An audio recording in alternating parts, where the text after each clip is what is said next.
Hello, everybody. Welcome back to another David Rams live stream. And today we're joined by vegan activist Jack Higgs. Jack, welcome, mate. Welcome to the channel. Welcome back. Thanks for having me. Good to have you here. Yes. Good to have you here. It's our first time doing a solo visit from you, right? Usually we got you with Tash, so it's gonna be nice to Yeah. That have was some bro almost a time. year ago now. Yeah. Yeah. Absolutely. Yeah, Let's do man. it. Yeah. So today, guys, how it's going to work is I'm going to ask Jack some questions, and also I think this is going to be exciting for everybody, vegans and all the trolls. Jack's going to be responding to some of his most popular troll comments on his videos. We're talking some comments that have over 90,000 likes. So that's what we're going to get into as we kick things off today. Just to keep in mind, guys, if you have questions for Jack, we're going to be just doing our thing and asking the questions in our interview here and doing our own thing. But if you've got questions for Jack, stick around till the end and we'll answer them. And the best way for you to guarantee that we'll answer your question is to use the link in the pinned comment or send it through a super chat. Those are the questions that we'll be prioritizing after we're finished with the interview at the end. So send them through and yeah, you'll get a guaranteed answer. Okay, guys.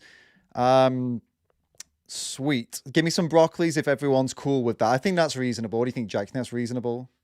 Yeah. That sounds I good think to that's me. fair enough. I think that's fair enough. All right. So Jack, or should we call you Mr. Vegan Booty? Would that be? Yeah. Yeah. I like that. I go with that sometimes. Yeah. It depends how I feel. If I'm working out on the glutes. So, Mr. Booty, you've been going pretty viral recently with some of your videos getting multiple millions of views and overall getting multiple millions of views. So, what's across Instagram, TikTok, right, and YouTube? What's been going on, man? Oh, well, to be honest, man, we've just been trying to change up our video style a little bit, and we've seen a lot of, performance increase in that period of time, and mostly with shorts. We're not getting this on the long form videos, Yeah. but we're definitely getting on shorts where we're getting these 30-second to a minute videos, and some are just taken off. Yeah. Yeah, man, I've seen some of them blowing up. That fisherman one especially, like 7 million, right? Which has been it's Yes. been pretty huge, and some big influencers I think have done some reactions to it and stuff like that, and some big anti-vegan I haven't seen them. goons. Oh, I saw one the other day. Someone posted it saying I don't know. I've seen I think I saw one the other day, and there's probably more that we don't know of. And the title of Sure. this video, I've called you the vegan with 10 million trolls, and I think that's pretty relevant, right? I think a good place to start would be to prove this point and show the world some of your biggest trolls and respond to some of these comments. What do you think? Should we kick off Yes. with that, right? Yeah, let's do that. There's plenty of them. All right, sweet. Let's give people what they want. All right, so first comment I got here, it's on the screen now, everyone can see. This is from a guy called Sheltering You. Well, the usernames are just whatever on YouTube, aren't they? This is from your fisherman video. Sorry, not fisherman video. The surfer video. This is what I'm talking about. Yes. It says Yes. literally no one gives a shit about the vegans. It has 95,000 likes. Literally no one gives a shit about the vegans. Jack, do people give a shit about vegans? Well, it's interesting. I would probably say off the bat, most people don't give a shit about vegans. Most people have something against vegans. Mm, I don't know why. I think because we're trying to stop them from abusing and murdering animals. But I think they're saying that in a sense to feel good about themselves. Like, whatever this guy says, I don't really give a shit. I'm going to keep doing what I want to do. yeah. I want to keep living my hedonistic lifestyle, whatever it is. I don't know. There's some of these comments, man, they just say the most basic, stupid shit. And to see the amount of likes they get, it's astounding. Like, we'll go through these comments and they're just like, how does this have so many fucking likes? But yeah, I don't really even know what to say to that one. It's such a simple-minded comment, but Right, whatever. right. I mean, 95,000 people don't give a shit about vegans, that's for sure. Yeah, 95,000, man. That is a lot of I people know. that it's my theory is that it's mostly children or people with the mental level of children, that kind of like get off on this kind of thing, like, oh, you don't like vegans, kind of thing. All right, Yeah. next. I try to understand the mentality behind these people, and sometimes I'm just left like mind boggled, like, Yeah. what is getting someone to click that button and actually think they're doing something that's, I don't know, half intelligent. Yeah. Like reading that comment, I really don't know what they're getting out of it. Yeah, no, I get you, man. I get you. Next one this one's got a lot less, 1,000 likes, but still a lot of likes. This is I'm not going to read the usernames. When you mistake a diet for a personality, these people need to get a life. Jack, do you mistake your diet for a personality, and do you in fact need to get a life? I don't even know what to say. I've never mistaken my diet for a personality. I guess if I'm going to try and rationalize what they're saying, it's like I have chosen a vegan diet. Veganism is obviously not a diet. It's just that a diet is a big part of that. It's a lifestyle. It's a philosophy. And I'm making my diet who I am. Yeah, it's crazy. I don't really get what they mean. But what do you make of that when you hear it? Yeah, it's I mean, I get what they're trying to say. Because they think veganism is a diet. So when they see you out Sure. advocating for veganism, they're saying you've made this diet your entire world. And you say, well, no, I've not made my food. I've not made me eating I don't know, a seitan my entire life, or me eating a whole food plant-based my entire life. I've made defending animals my entire life. Like defending animals, you could say like defending animals has become a huge core part of my personality in the same way that defending black people became a core part of Martin Luther King's personality. It's not a negative thing to say. I stand up for the weak, and that's a big part of who I am. It's a very good thing. Yeah, you know? That's right. I think it's a massive deflection because they don't want to admit that actually, no, he has made a philosophical change in his life that's against the exploitation of individuals. Yeah. And he's made that his life. That's a positive thing. And anybody reading that would be like, yeah, that's a positive thing. But for anyone to make their diet their personality, it's just a very oddball thing to do. It doesn't really make sense. And of course, that's just their way of getting around the truth here that I'm actually just somebody that's against the exploitation of animals. And that's a positive thing. The irony here is that the people who tend to make their diet their personality are not vegans. Right? Look at the people who obsess over steak and cheese. They get literally obsessed with it, right? And then a vegan comes along and says, well, maybe we shouldn't do that because it hurts animals. Like, no, that's steak. Steak's about being a man. It's like, well, you've just made food your personality, actually, right? So these are the people. I get hundreds of messages every day of someone said, I just ate a steak, sending me a picture of their steak and eggs or whatever it is, or who they just murdered when they went out hunting. And it's like, these people are actually making their diet their personality because that's all they can talk about. Man, that's sad. You get that hundreds of those every day. Yeah, I mean, I don't look often, but you obviously scroll through your message requests and you just want to see if there's something positive in there. But yeah, mostly just triggered trolls. Man, that's mad. Yeah, I mean, I had a death threat the other day, but it's not hundreds, and it's not. I have those ones as well. I have had deer hunters and stuff, but not hundreds, man. That's particularly brutal. I wouldn't wish that on anybody. I wouldn't even wish that on a non-vegan. Yeah, what a horrible thing is for anybody to receive. Never mind somebody who stands and speaks up for animals. These people are deranged, man. They're really nasty people. Yeah. Next one we've got here is got 16,000 likes because they just, this is madness. It says, acting like animals don't kill other animals is wild. And then they've edited it and put it's a war zone down there because I think in the comment responses to this, there's about, I don't know, some thousands of people fighting. So yeah, acting like animals don't kill other animals is wild. Yeah, it's just the same old appeal to nature fallacy. It's like animals do horrible things to other animals in the wild, so why can't we do the same to animals ourselves? Big difference here. Obviously, animals do terrible things. They rape one another, they eat one another, they eat each other's children, they sometimes eat their own children. That doesn't mean that we should be doing the same, obviously, and most people would agree with that. Yeah. Danny over at Lifting Vegan Logic did a funny tweet yesterday based on a comment that I got, which was make a lion go vegan.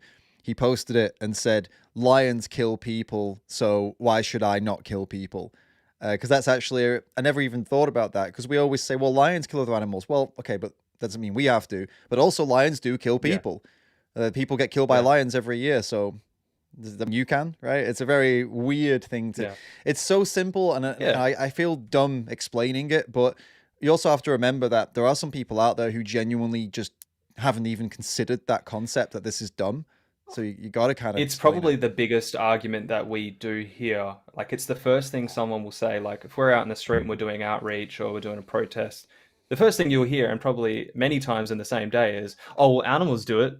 Like, people genuinely believe that this is a good excuse to keep abusing somebody. Now, a serial killer could say the same thing. Yeah, Oh, humans kill one another in war. Like, why can't I do it? Or animals hurt one another. So yeah, why yeah. can't I just continue killing other humans? Right. It's just ludicrous. But yeah, but I think we do have to come at this with a level of, we have to still be genuine with this, because people genuinely believe this. Yeah. But it should be so easy to debunk. Yeah, no, for sure, man. For sure. I think it's kind of like a Schrodinger's human. We are simultaneously just the same as other animals, and also we are superior to all other animals. It depends on the argument, and depends on where the argument's going, right? Why can we do it? Well, Yeah. because we're better. Okay, but also lions kill, so I can kill too.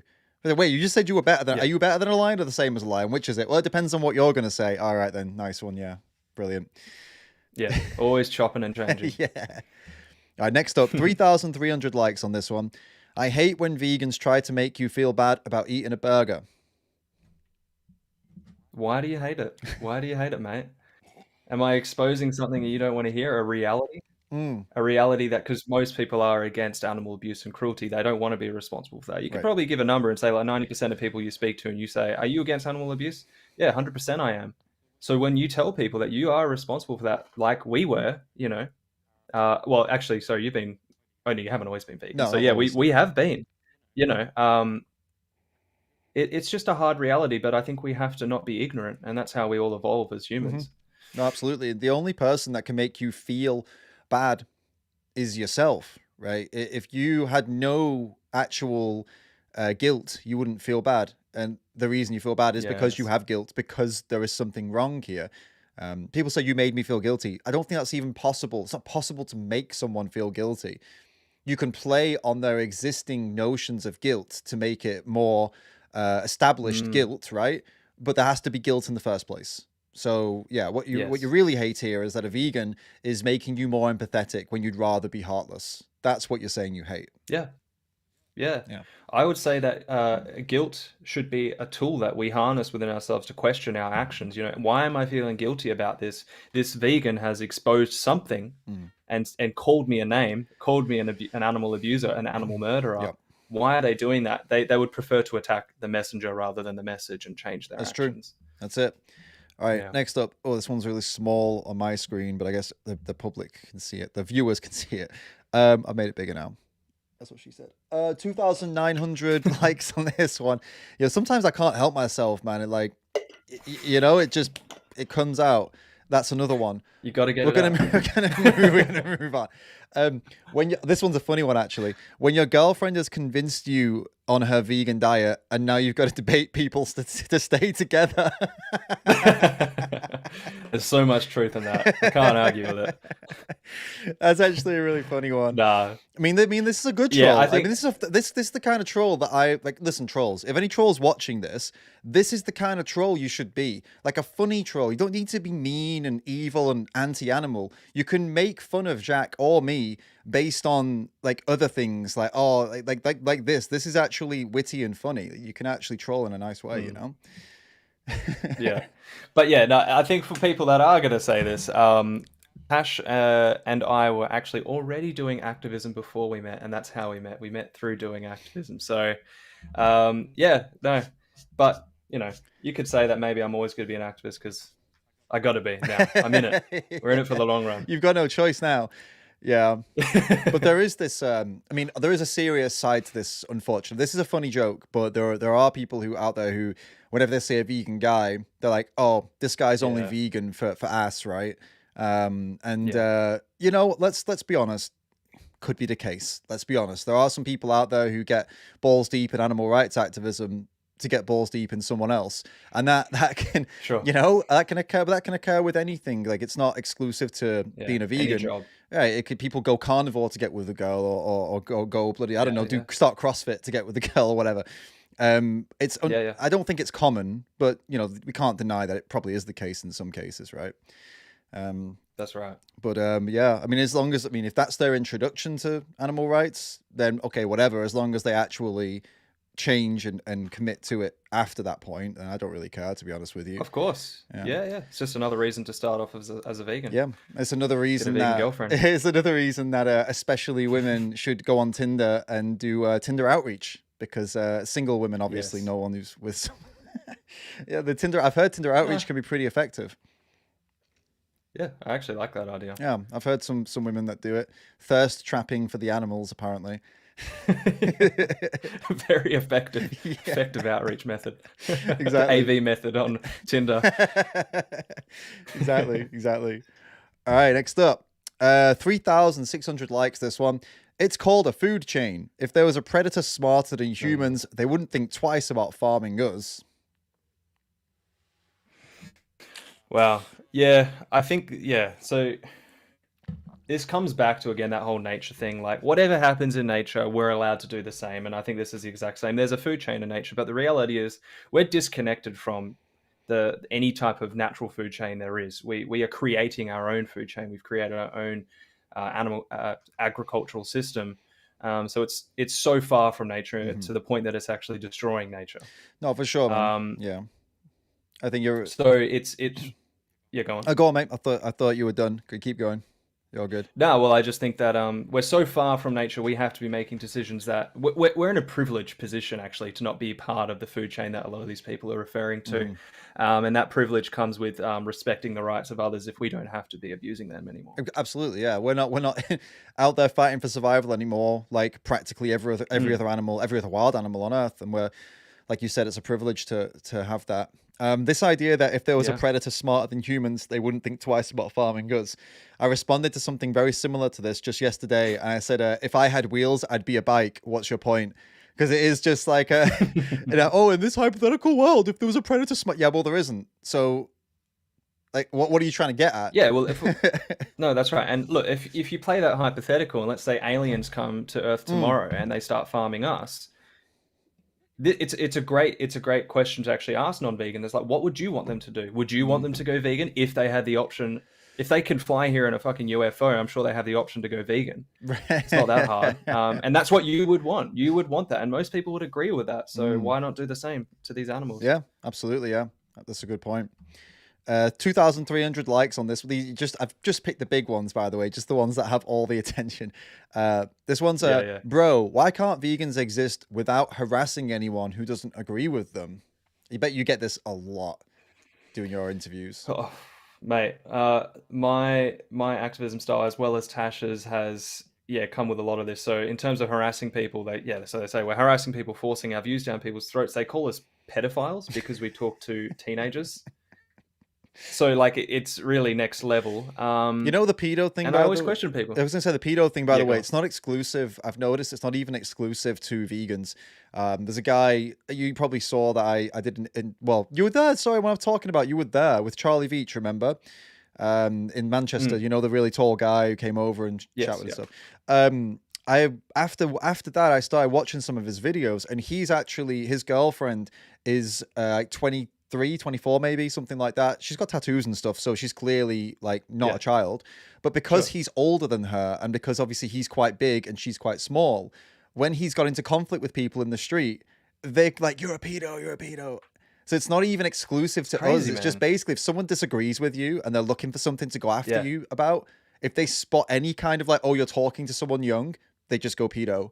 It's so disgusting. It's a massive scapegoat. Yeah, exactly. People just throw it on you, and that dismisses any valid argument you have. Right. There's no need to debate because this guy's a pedophile. It's disgusting, mate. Fuck and off. It's sick. It's crazy. sick. It's of all the things to accuse.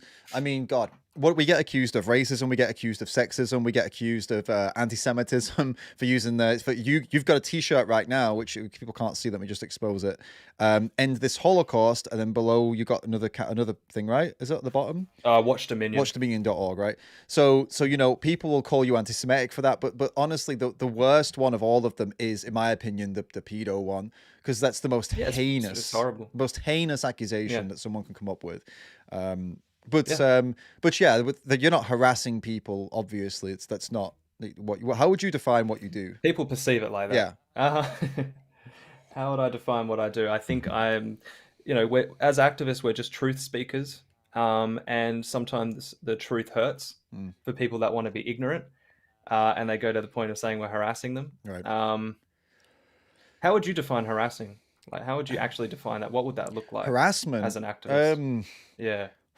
Okay, so how to harass If someone? anything, we get harassed, man. Right. Oh, We're the yeah. ones that are harassed by people. Okay. So We get stalked by people. People come and find us. They call us names. They actually we get physically assaulted, mm, verbally assaulted on many occasions simply for just being non-violent mhm. activists. We never target actual individuals and never have anything personally against. Well, we do have people. We do have personal issues with a lot Grievances, of yeah. people, but we don't go out of our way to harass somebody. We never do that. That's the whole point of being a non-violent activist. Yeah, I think I don't know the definition of harassment, but I mean, I've seen, for example, I'll take it outside of our space, so we're not biased, right? So I've seen news Oh, reporters. here I've got the definition for you, man. I'll go for it. Yeah, go. It's aggressive pressure or intimidation. Right. Okay. So I mean, that's subjective, isn't it? Some people could claim that you are being Yeah, it is. aggressive, pressuring, and intimidating. So it is subjective. But I mean, I've seen accusations of harassment also come up in other contexts outside of our world, and this is where we can make it a bit more less, because we're loaded. Obviously, we're biased in our own favor. But for example, I've seen like Charlie Veach and also other news reporters that tend to go out and talk about things in a way that people don't tend to like. Like there's this other guy, Avi Yamini, right, over in Australia, rebel Mm, news guy. People fucking hate him. They despise him. mm, But they pick a fight with him sometimes. They'll come over and go, "Yo, fuck it," mm. and then he'll follow them and put a mic up and go, "What were you saying, mate? Tell me again. Why? What? Tell me again what you were saying." And they'll go, "You're harassing me." And then he's like, "Whoa, wait a minute, man! You Double shouted, you standards. shouted Yeah. abuse at me over the street, and I came over to you with a mic." And this happens to you and Tash a lot. People come over and go, "I love meat," Yeah. and you shove a microphone out and go, "Sorry, go on, tell us what." "Oh, no, leave me alone. You're harassing me." Like, you opened this interaction, bro. Like, you can't now say I'm harassing Yes. you by making you elaborate on the thing you just shouted at me from across the street. So, Yeah, they can give it, but they can't take it. A lot of these people. right, exactly. Yeah. And like, agree or disagree with vegans, or agree or disagree with people like Avi Yamini and other controversial figures. You can't deny that they do have a right to go over and interview somebody who's just shouted some crap at them. You can't call that harassment. Come on, Absolutely. love or hate Absolutely. them, Yeah. right? Love or hate them. Yeah. Yeah. All right, next up, 20,000 likes. Oh my lord, 20,000, Jack. Notice the happiness difference between the normal guy and the vegan. That's got 20,000 likes. Yeah. So this is still on the surfer guy. Yeah. Yeah, this Yeah. is the surfer guy. I love this because so the irony of these comments is, I think that personally, I think the reason this video performed so well is because this guy was extremely embarrassing and he was extremely cringy. Right. He comes into the conversation, he interrupts, he mistakes what the conversation was actually about, and then what does he say? So then he comes in and he says, at one point, "Just chill out, bro. Just chill out." Yeah. When he's realizing he's just made a fool of himself, and then I'm literally chill. I'm like so calm. I'm like just asking questions, quite happy to be there. And I'm actually extremely happy this guy came in because I knew he was going to perform well. And then I'm just like, I am chill. And he's like, "Yeah, I know you are. Thank you." Yeah, but then people still have to go out of their way to say that I wasn't the chill one, even though the guy said I was chill. Right. So it's just like the extent people go to defend themselves. I say themselves because I think this is like a collective ego that non-vegans and meat eaters kind of chime in on, and they feel like they have to defend this guy for embarrassing himself, and they say that I was the one being chill and whatever. It's I'm not being weird, chill. because I mean, like, I know the people don't know you; they just know your videos. And actually, I was talking to my friend Lawrence about this recently, about how. So, okay, I'll give the full story. I'm quoting lots of different people here to make these points. People are going to think that I'm some kind of like super right winger or something, because so far this is the third right winger in a row that I'm going to talk about. But basically, my friend Lawrence sent me a video of Ben Shapiro reacting to some reactions to his new rap song. And he said, "I've never seen Ben Shapiro laugh before." And I was like, okay. And then he said, "You know what's funny is that I think," he said, "I think if we all put a bit more of our personalities online as opposed to just our hot takes, maybe we'd be able to actually talk more without getting, aggro with each other, because he said like Mm. seeing that video of like Ben Shapiro makes you realize he's just another human. He laughs, he has fun like anybody else, but you wouldn't think that by watching his videos. He seems quite aggressive and quite, you know, politically charged like all the Sure. time, right? And Yes. the Yeah. point being here that people don't know you, right? Because I don't think I've ever seen Yeah. a video of you just in general, I don't know, talking about just life or whatever. And if they had seen that Yeah. video of you, they would know that you probably have more in common with that surfer, right, Yeah. Yeah. than anyone else in that situation. Because I've hung out with you, Yeah. and you wear Yeah. oversized t-shirts, you wear board shorts, you are that kind of vibe. So actually, they think that you guys are polar opposites. It's like, no, you're just polar opposites on this one topic. Outside of that, you'd probably be Yeah. best Yeah. mates. So it's really It's interesting how true, people man. don't realize this kind of stuff, you know? It is true. It is true. And I think like people have to just be a little bit more open-minded about people. Like they just have to know that you're seeing this person, and I can apply this to Tash because Mm. this has definitely been the case for Tash. Like people have this idea of her as being this like, oh, just, like super loud and aggressive and no time for talking. Like I'm just going to yell in your face, and because they've only seen her protests that have gone viral, Yeah. and it's not until she's invited onto podcasts and to do interviews that they see her normal self, and Mm. she's quite chill. She's actually quite introverted. And it's the same for me. You're just seeing one side that we are trying to put out there to get a lot of attention. Mm-hmm. And I don't really care what people think of me at the end of the day. They can say what they want. I don't care if they like me or they don't. I'm just trying to get a message out into the minds of people. Mm. And we've been successful with that. But yeah, I think people have to be a little bit more open-minded about the reality of how the holistic side For of sure. somebody. For sure, yeah. I think the biggest shock for me meeting you both was that I always thought you were the quiet one and Tash was the loud one. And then I hang out with you guys and you're doing all the talking and Tash is pretty chill. I'm like, wait a minute, what is going on here? Like I thought I got this so Everyone wrong. says that, I man. got this all wrong. Yeah. But you would never know that from well, okay, now you do more videos, so now it's obvious that but back then it was like you were the video guy and Tash was the one in front of the camera. Yeah, So I assumed you were just not confident or quiet or something. So yeah, exactly, man. you never know. This is the thing. You watch people, like the message here is don't judge people online for what you see them online. You've no idea what they're about, or who they are, or anything. Yes, For sure. exactly. Yeah. And I think I've learnt a lot with that in terms of how I see people. Mm. I just don't see people in that same sense, because I think before you get into this kind of field and you're making videos on one topic and people only seeing one side of yourself, you actually might think that's all that person is about. It's not until you really get into it that you realize that, oh, yeah, of course people are going to think like this, but Yeah, for sure, man. That was a good point. See, this is it's a troll comment with 20,000 likes, but that brought up a really interesting conversation. So trolls do have some utility in the end, some usefulness. some utility. This one's got 6,100 likes. It says, imagine being stuck with this guy on a deserted island trying to survive. I mean, Yeah, because what do they think you would I'd probably do? eat them. Yeah, what do they think you would do on a desert? Like, do they think you would just, die because you couldn't get... Just constantly outreach them. Oh, yeah. Constantly trying to convince them to go vegan on a deserted island while you're both dying. Yeah. I mean, I wonder, what are they thinking that you wouldn't... Well, there's a question. Yeah, it's the obvious question. I guess they're assuming you wouldn't do whatever you needed to do to survive. Would you do what you needed to do Yeah, to of course I survive on a would. desert island if you... Yeah, absolutely. Right. But to be honest, if I was stuck on an island with a non-vegan, I would try to cooperate with them to survive. My first thing wouldn't be just to eat them. What, And eat that's the what people non-vegan? typically think I might have to eventually, but at least try to work together at the start. Yeah. I Yeah, mean, you would need them to help with silly the stuff. stuff, Eating them would be a last Yeah, resort, I guess. Yeah. yeah, yeah, Yeah. The person, I mean, not the animals. yeah. You're following, right?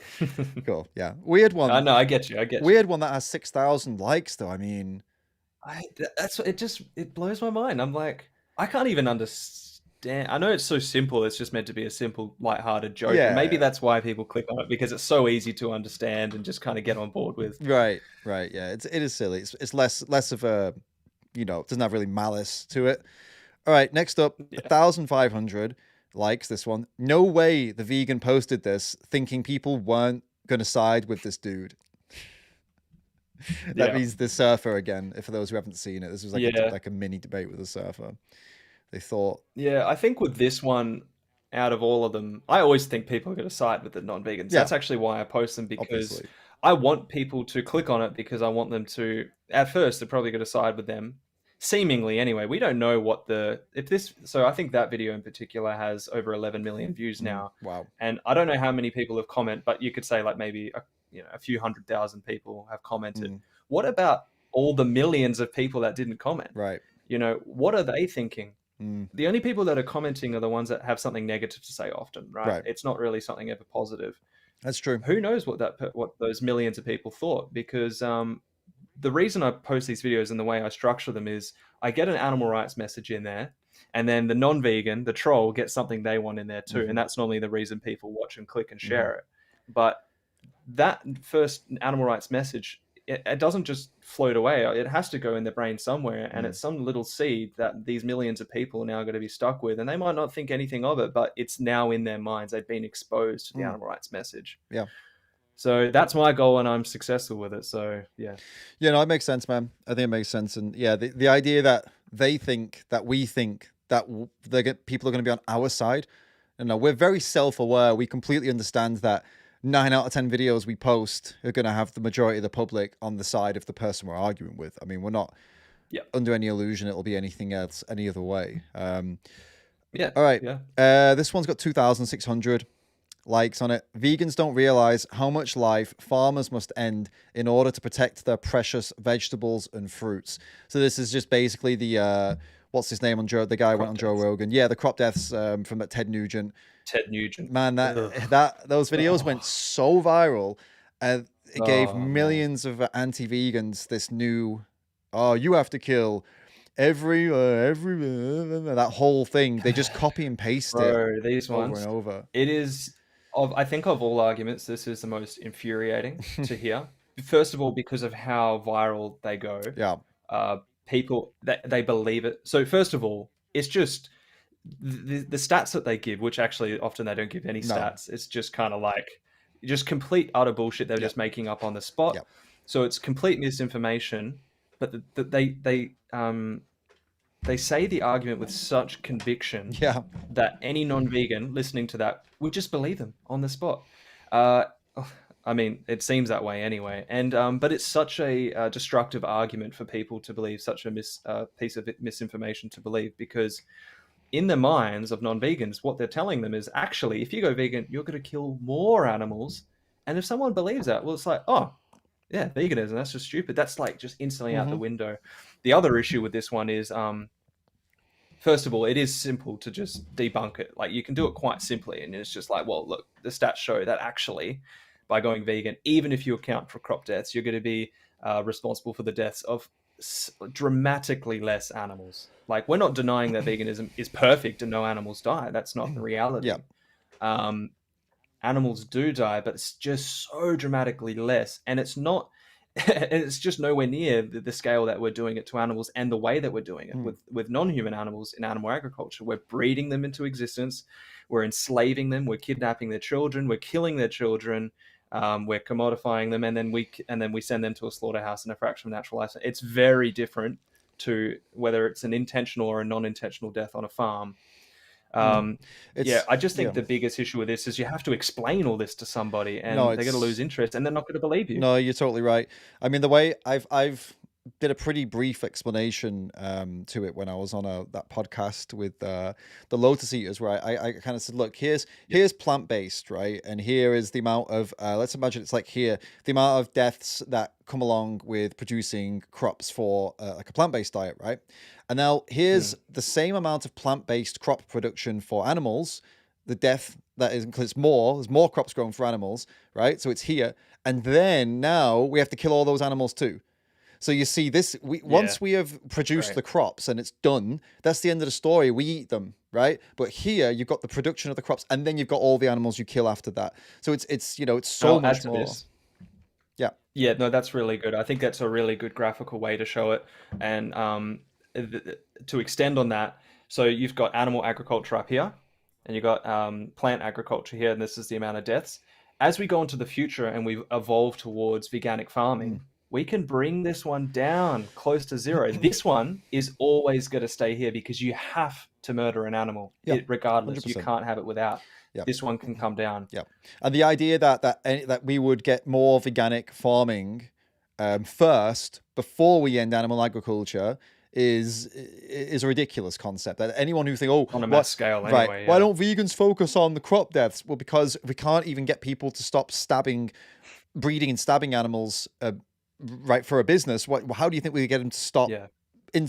Killing insects, right? It's not going to happen. And then the other Yeah. thing was like, if you're gonna, Also, yeah, go ahead, yeah. Yeah, no, you go. Okay, I'll go quick. No, you I'll go. go. You go. If you were going to also add it on to that, if you're going to use that as an excuse, this was another thing I thought about.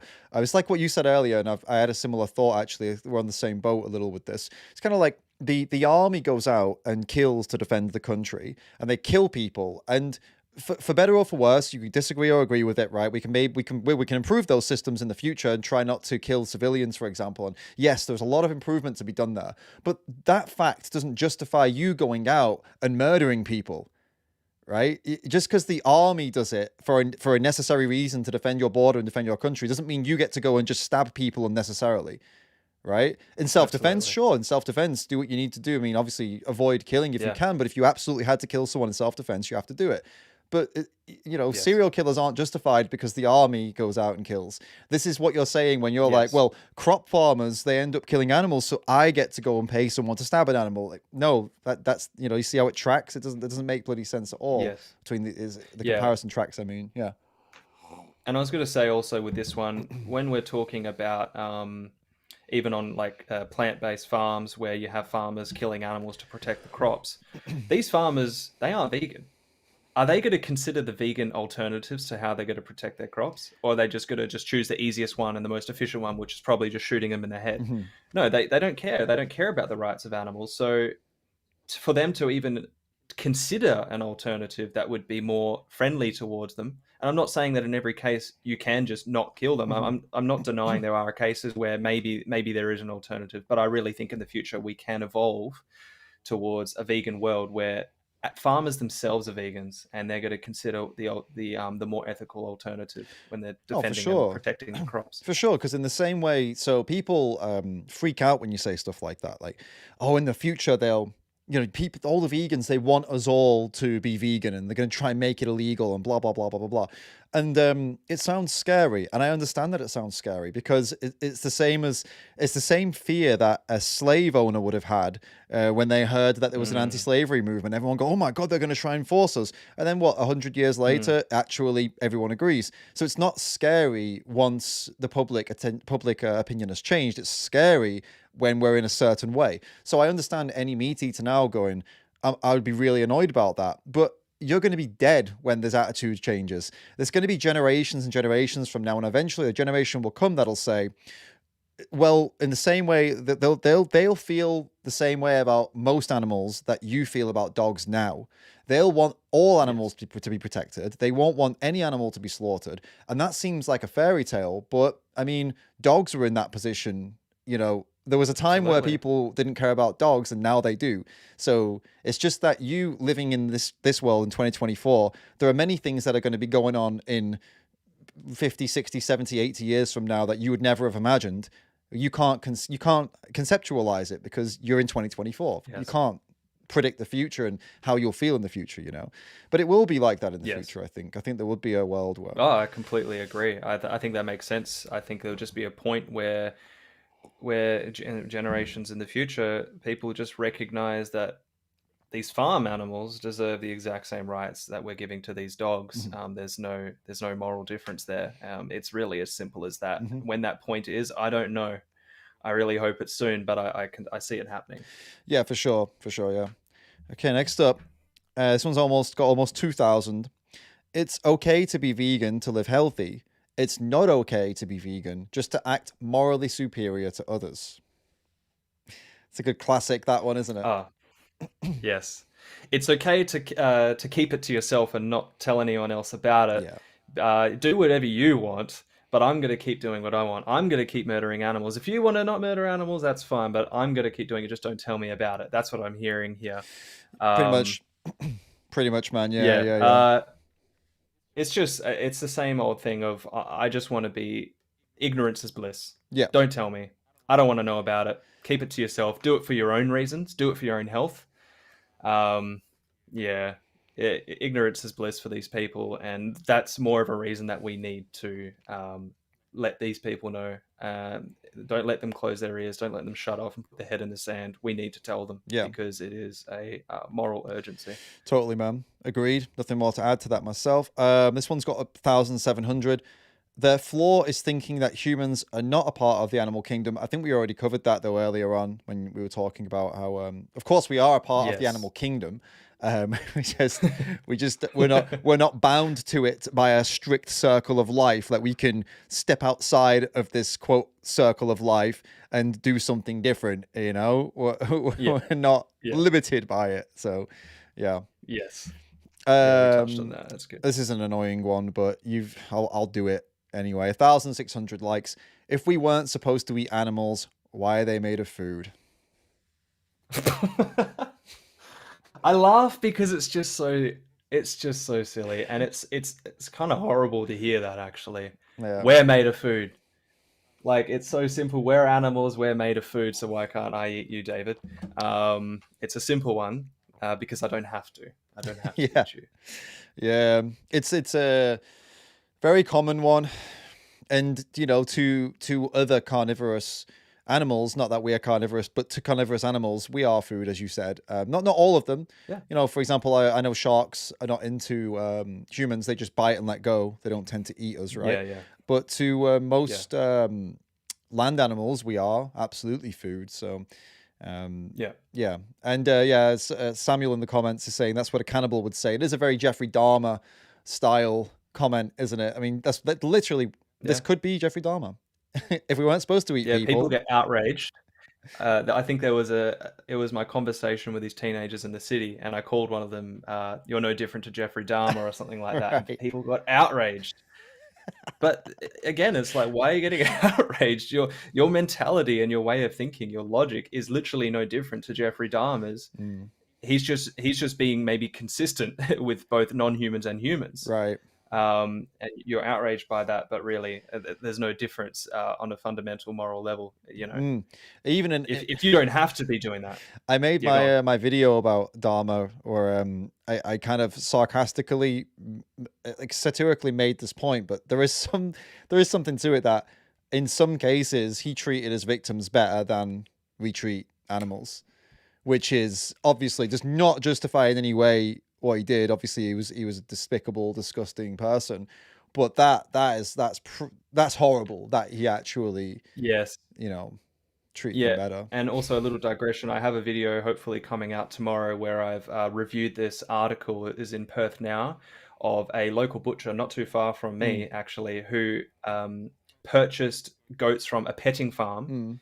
And they're slaughtering them and selling their body parts to people, and there's been a lot of outrage. Right. Because they're like, oh, how could you? You know, we love these animals. I took my kids to see them. Right. Now, the reality is, obviously, these petting farms is when they're no longer cute and cuddly, where do they go? They go to the butcher anyway. Yeah. It's just that this butcher's been transparent about that, and people are outraged. But the funny, ironic thing here is like people want to think that their animals have been cuddled and got a little belly scratch every day. And when it actually happens before they're slaughtered, they're outraged. They're how upset could you? about it. How could you do that? Man, that's a really good point. Yeah. That's a really wow. That's a really so. What would they rather happen that they hadn't been belly scratched and pet before? Or I mean, that's really unusual. Oh, we've just lost him. Where'd you go? You lost my camera. Can you hear me? Yeah, I can hear you, but your camera's gone. Let me just the battery die, I guess. see what's happening. I've got it plugged in. Hold on. Okay. It should be a quick fix. Oh, there you go. Internal temperature too high. It looks like you're just wearing boxers under the t-shirt, by the way. No, I got shorts on. I'm just that surfer dude. Yeah. All right. It just says it's got too hot. I might unplug it. The A7S3. Yeah, it's never. That's done weird. that I've never known it to overheat. Were you filming at the same time? Nah. How hot is it there? That's crazy. I got the aircon above it now as well. Is that aircon too loud? No, there's no way. I mean, how hot is it in that room if the camera overheated? That's crazy. It's not. Maybe it's because I had it plugged in and it was quite close to full charge, and No, I don't dude, know. that's It we'll should be talk all about good this now. later, but like I do the exact same setup and mine's never overheated. So maybe we can chat about it later, Yeah, see if I've we can never fix had that up that. for you. I don't Yeah, know, it's really weird. yeah, Okay, cool. Well, we're off that point anyway. Let's go next up. yeah. Can the 3,400 likes? Can this dude go to a safari in Africa and ask a lion the same question?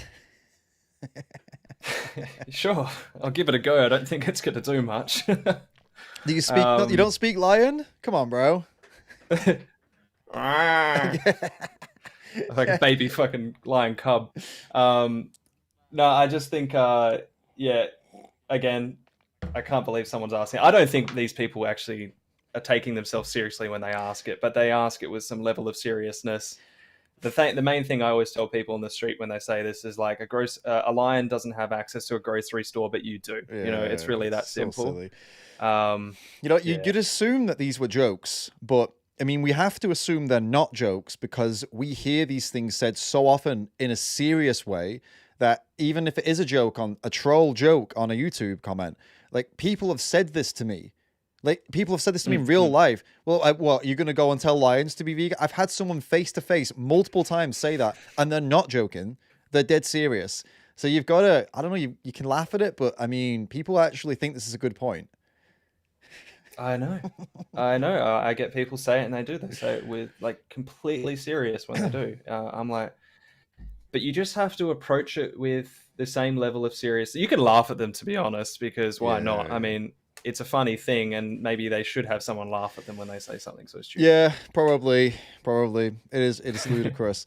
All right, next up we got this one's a really intelligent comment. 1,200 likes.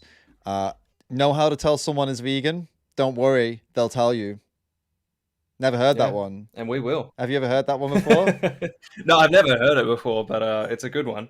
Yeah, good one. To be honest, when I hear people say that, it's like, yeah, we will tell you. But often, and I know you can relate to this, people will be first to ask you why you're vegan. Oh, why are you vegan? And then you tell them, and they're like, why are you telling me? You know, they always get a little defensive. Yeah. It's funny though, because it's other people that typically will bring it up first. Like we'll have people come up to us in the street because they know us in Perth, and they will want to be in a video. And then they're ones that get all defensive in the video, and they're like, oh, you know, and people in the comments section like, oh, why are you going around harassing these people? It's like, well, they wanted to talk to us, and that's often the case. Yeah, no, definitely. Yeah. And we will tell you as well. You know, it's both ways. We will. For sure.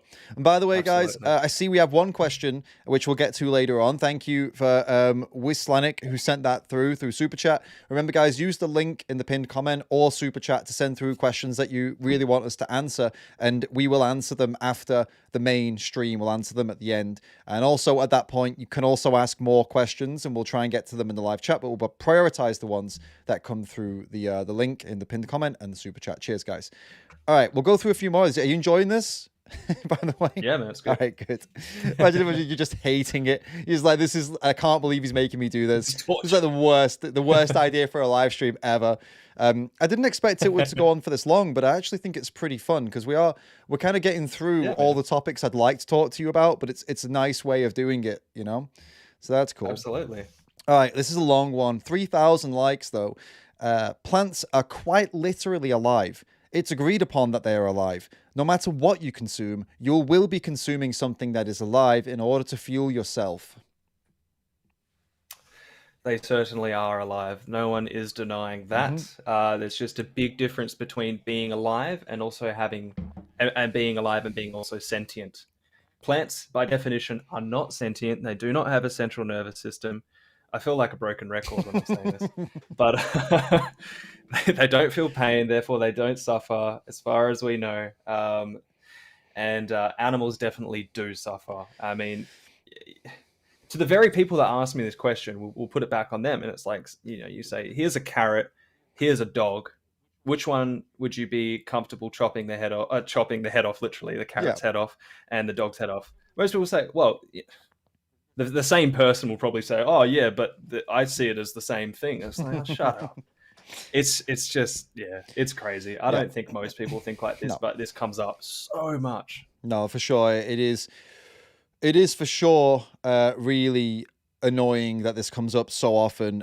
People have never ever in their life questioned eating a plant until this moment, and now all of a sudden they're plants rights activists, plant lives matter activists. So it's one that Yeah, and I think just to, Mm. I was just going, and you know this, but just to extend on it, it's like even if they were sentient, going vegan would reduce the number of plants that are murdered, Mm. according to these activists, Right. because most plants are being fed to animals. The 80 billion land animals murdered every year, you know, Yeah. etc., etc.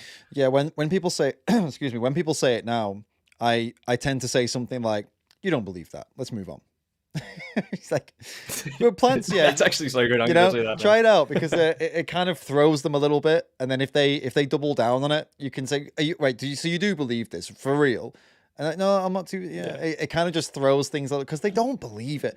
And I've tried doing this No. actually in a couple of videos where if anyone says something that is ludicrous, I just, do you really believe that? Are you really?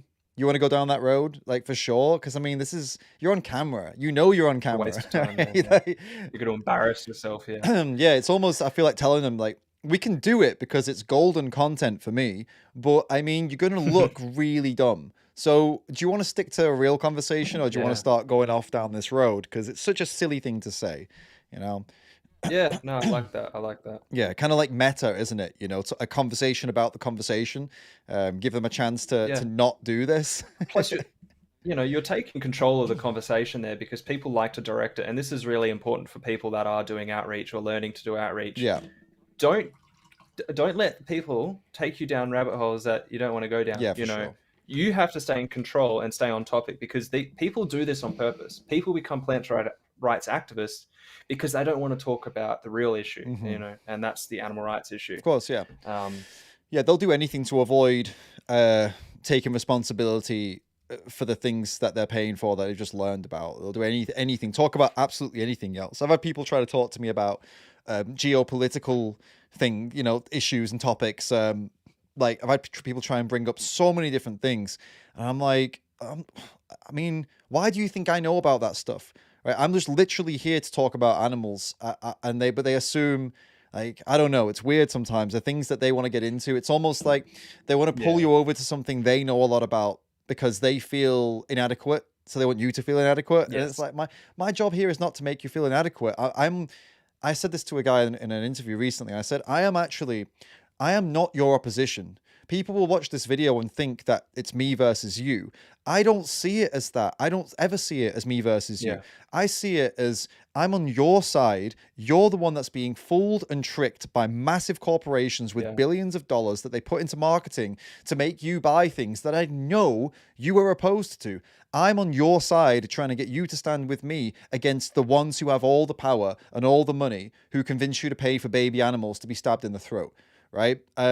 So it's just like, I'm not your enemy at all. I don't hate you at all. Yes. I just want to grab you by the collar and wake you the fuck up so you can come on the side of we are the people that should be standing up against this.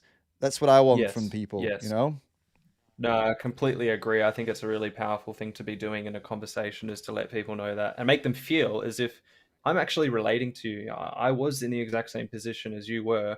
I don't want you to be responsible for this anymore. It's a horrible thing. And I don't want you to look back in the future and be like, I can't believe I was doing that for the majority of my life. Right. And if they're a good person, that is. I mean, obviously, if someone is just a horrible person, then maybe I would end up... give them a little bit of a spanking. Yeah, maybe then I would be kind of their opposition. But the really 9 out of 10 people you bump into are not your opposition. They are people that agree with you on everything. It's just that they can't shake this indoctrination. And that's not entirely their fault. It's the fault of multiple generations of their family who have been indoctrinated by mass, corporations who have had, until the animal rights and vegan world came along, they had the full reign. They had all the lobbying. They had no opposition whatsoever. They had they were the only people out there who were the authority on what you should and shouldn't eat.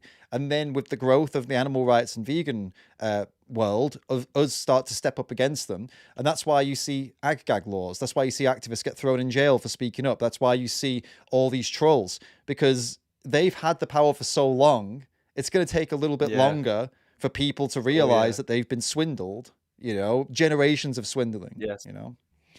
It's rough. Absolutely, man. That's spot on. Yeah, it's rough. All right, we got one here, almost 3,000 likes. Without farmers, we would not have food, so stop blaming farmers when they make your food. Completely agree. Yeah. Farmers, we wouldn't be alive without farmers. It's just about whether you put your money towards animal abusing and slaving farmers, or you put your money towards farmers that are Oh, did we lose him? We did lose him. He's frozen. growing, Oh, non-sentient. wait, he's back. They can't be murdered. They can't be abused. Oh, you got me? You got me? Yes. Just start. I was just saying, Yeah, yeah, it's just where you put your money, man. right. Yeah, there's nothing wrong with farmers. We wouldn't be here without farmers. It's just about whether you put your money towards the animal abusing farmers or you put your money towards the non-animal abusing farmers. It's really that simple. Yeah, that's it. And what you said earlier, you said, excuse me, you said that most farmers don't care about even crop farmers don't care about the animals they kill with protection, crop protection. I would like to also revisit that because it makes it sound like we have an issue even with those farmers too, Yeah. which I don't necessarily think we do. I think that we have an issue with animal farmers, but it's not a hatred thing. We just want them to farm plant-based products, and we have an issue with farmers that currently use methods that harm animals, but we also understand that maybe there is no alternative for them at the scale they're working at currently. So we understand that, Sure, okay, they're not probably, crop farmers are probably not evil people. And to be honest with you, even most animal farmers are most likely not evil people. They have this honestly twisted version of events in their head that these animals give their lives for them so they can feed the people. It's a very kind of, it is delusional, but it doesn't make them they're not actively evil people. They're not thinking, I'm gonna breed these animals and I'm gonna stab them, because that's not how they're operating. Most farmers, some do though. Unfortunately, some do. There are some like psychopathic ones, but I do like to believe that every single person, and this applies to every conversation you have with anybody, I like to think that everybody is pure within. Everybody is 100% pure within, and we have the external conditioning. Right. And it's just about trying to get through that crust and get to the heart of all people. Right. And I think at the heart of all people, they're non-violent. They're non-violent, and they don't want to hurt anybody if they don't have to. For sure. That the light in me sees the light in you, Jack. That's the vibe you're going for here, right? Yeah. No, but that's a good way of seeing it. And I used to be honestly in quite a bad negative state where I didn't operate like that, and a lot of vegans find themselves in that state. So obviously trolls, I mean, it's a skill. Trolls and people who don't like vegans, they say that, I met one who was really horrible and stuff. It's usually because of this nihilistic state that some people can get into, which is just like, what's the point of anything? It's so horrible. And it is, I think it's more important for vegans to have your mindset, like you just said, that you got to assume that people can change and do have goodness inside them and try and find it. You got to try and pull it out of them. And the ones, this is another point, the ones, the worst people are the ones who need that the most. Yes. Right? So the nastiest also, ones. to add on that, yeah, I think we want the worst people on our side, the worst people on our side. If you can get a slaughterhouse worker to go vegan, that is an extremely powerful story, and they have an extremely powerful history with directly with the animal abuse industry. And I think that is very influential, extremely influential. Yeah, same as farmers too. Nobody is off. Yeah, absolutely. Nobody is off target.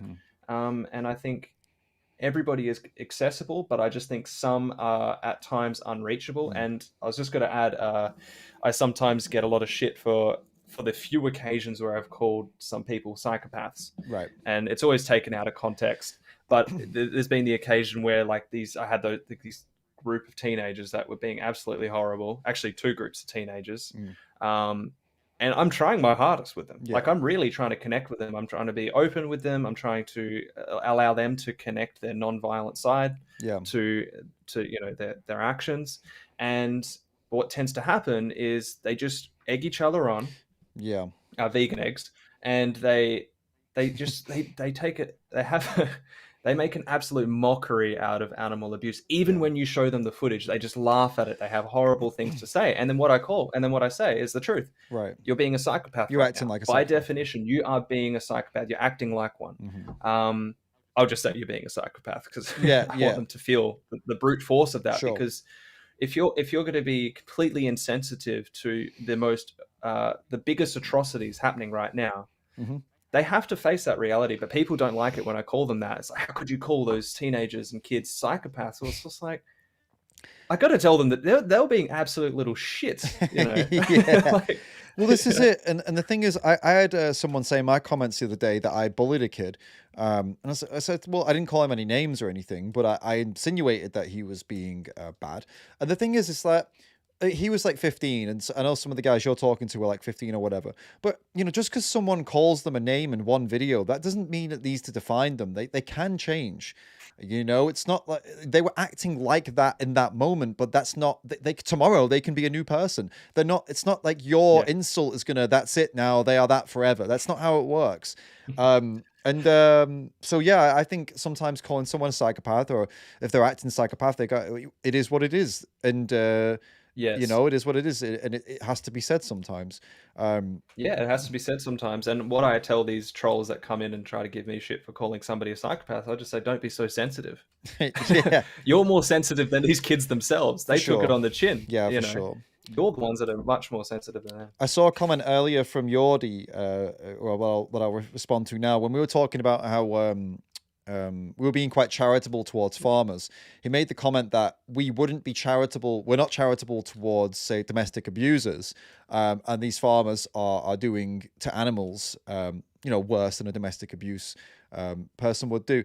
I think the difference here is that domestic violence is not an industry, and it doesn't come with the mass amount of indoctrination that this industry comes with. But even that being said, if you could take someone, imagine somebody had or currently was involved in some kind of domestic abuse industry of some sort that everybody's behind, they are absolutely the people you would want to quit that industry and get on your side.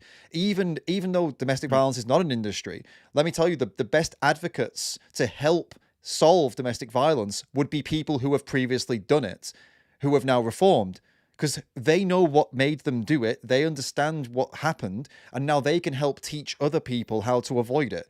So, and also it goes for people who are involved in like white supremacist groups and who have been reformed, and now they work with to get other people out of these groups, you know.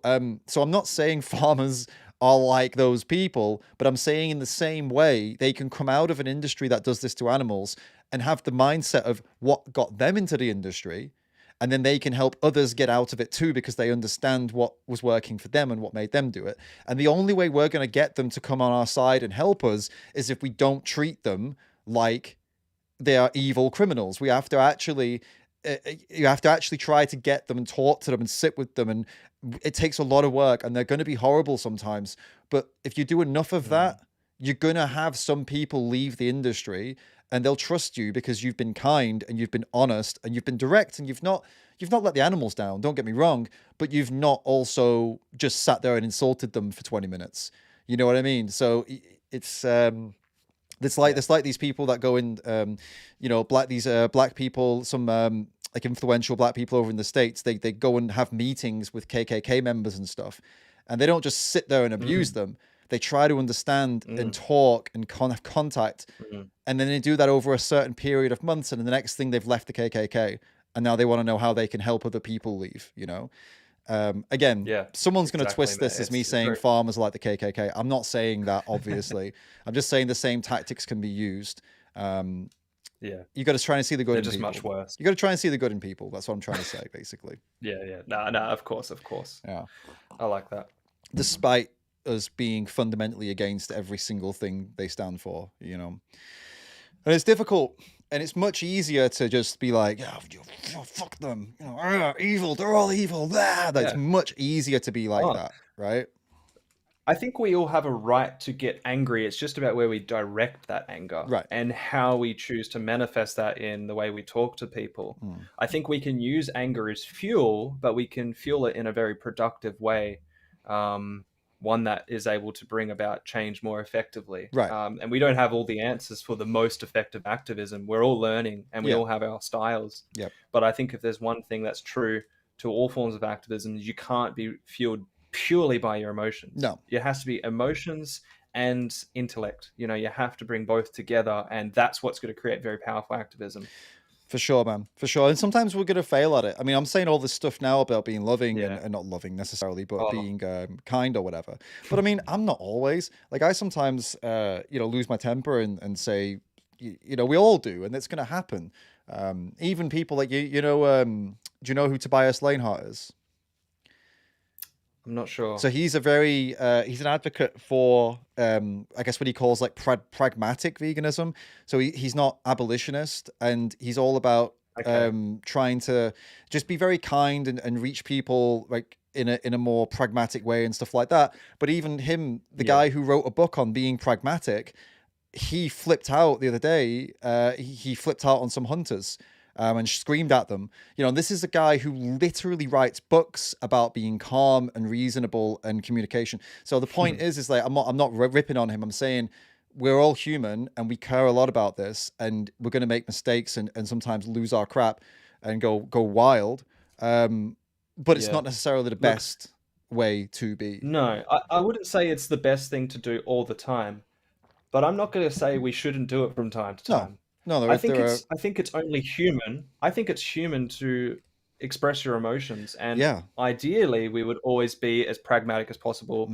And even when you're screaming in the middle of a protest, like if we look at Tash, I think Tash is very effective because it's not just pure emotion. She's thinking. She's thought what she's going to say, and she says everything with purpose and intent. But there are times when you will let that emotion out. You will get angry at somebody. But I think we do have a right, because this is a serious and horrible topic. Yeah, agreed. And it can express to people that, well, why did she get so angry? Well, it's like, have a think about why we got so angry. Exactly. Have a think about it. And by the way, what I said about Tobias, I wasn't criticizing Tobias, by the way. No, I was actually saying that I think I read the post, but he made a post himself. You can go check it out. I think it's on his public Facebook. I read it and I thought, I'm happy that he screamed at them. I'm happy that he did that, actually, because they deserved it. They were out killing innocent animals for fun. And if you're going to lose your temper at any moment, that would be the moment, wouldn't it? When there are these people out there that are not even trying to pretend it's for survival or for whatever, they're not even pretending it's for any reason other than I just like shooting animals. Well, then you're gonna get screamed at. You're a psycho. You're a cruel, disgusting, violent, horrible person. You should be ashamed of yourself. They deserve that attack. Yeah. The same way I feel like a fair wearer deserves the same attack, to be honest with you, because it's just so flamboyantly disgusting, and there's no shame in it. They walk around in fur like as if it's, they deserve to be, shamed for that. I actually think shame is effective at times. So yeah, should have made that clear. Yeah, I think shame.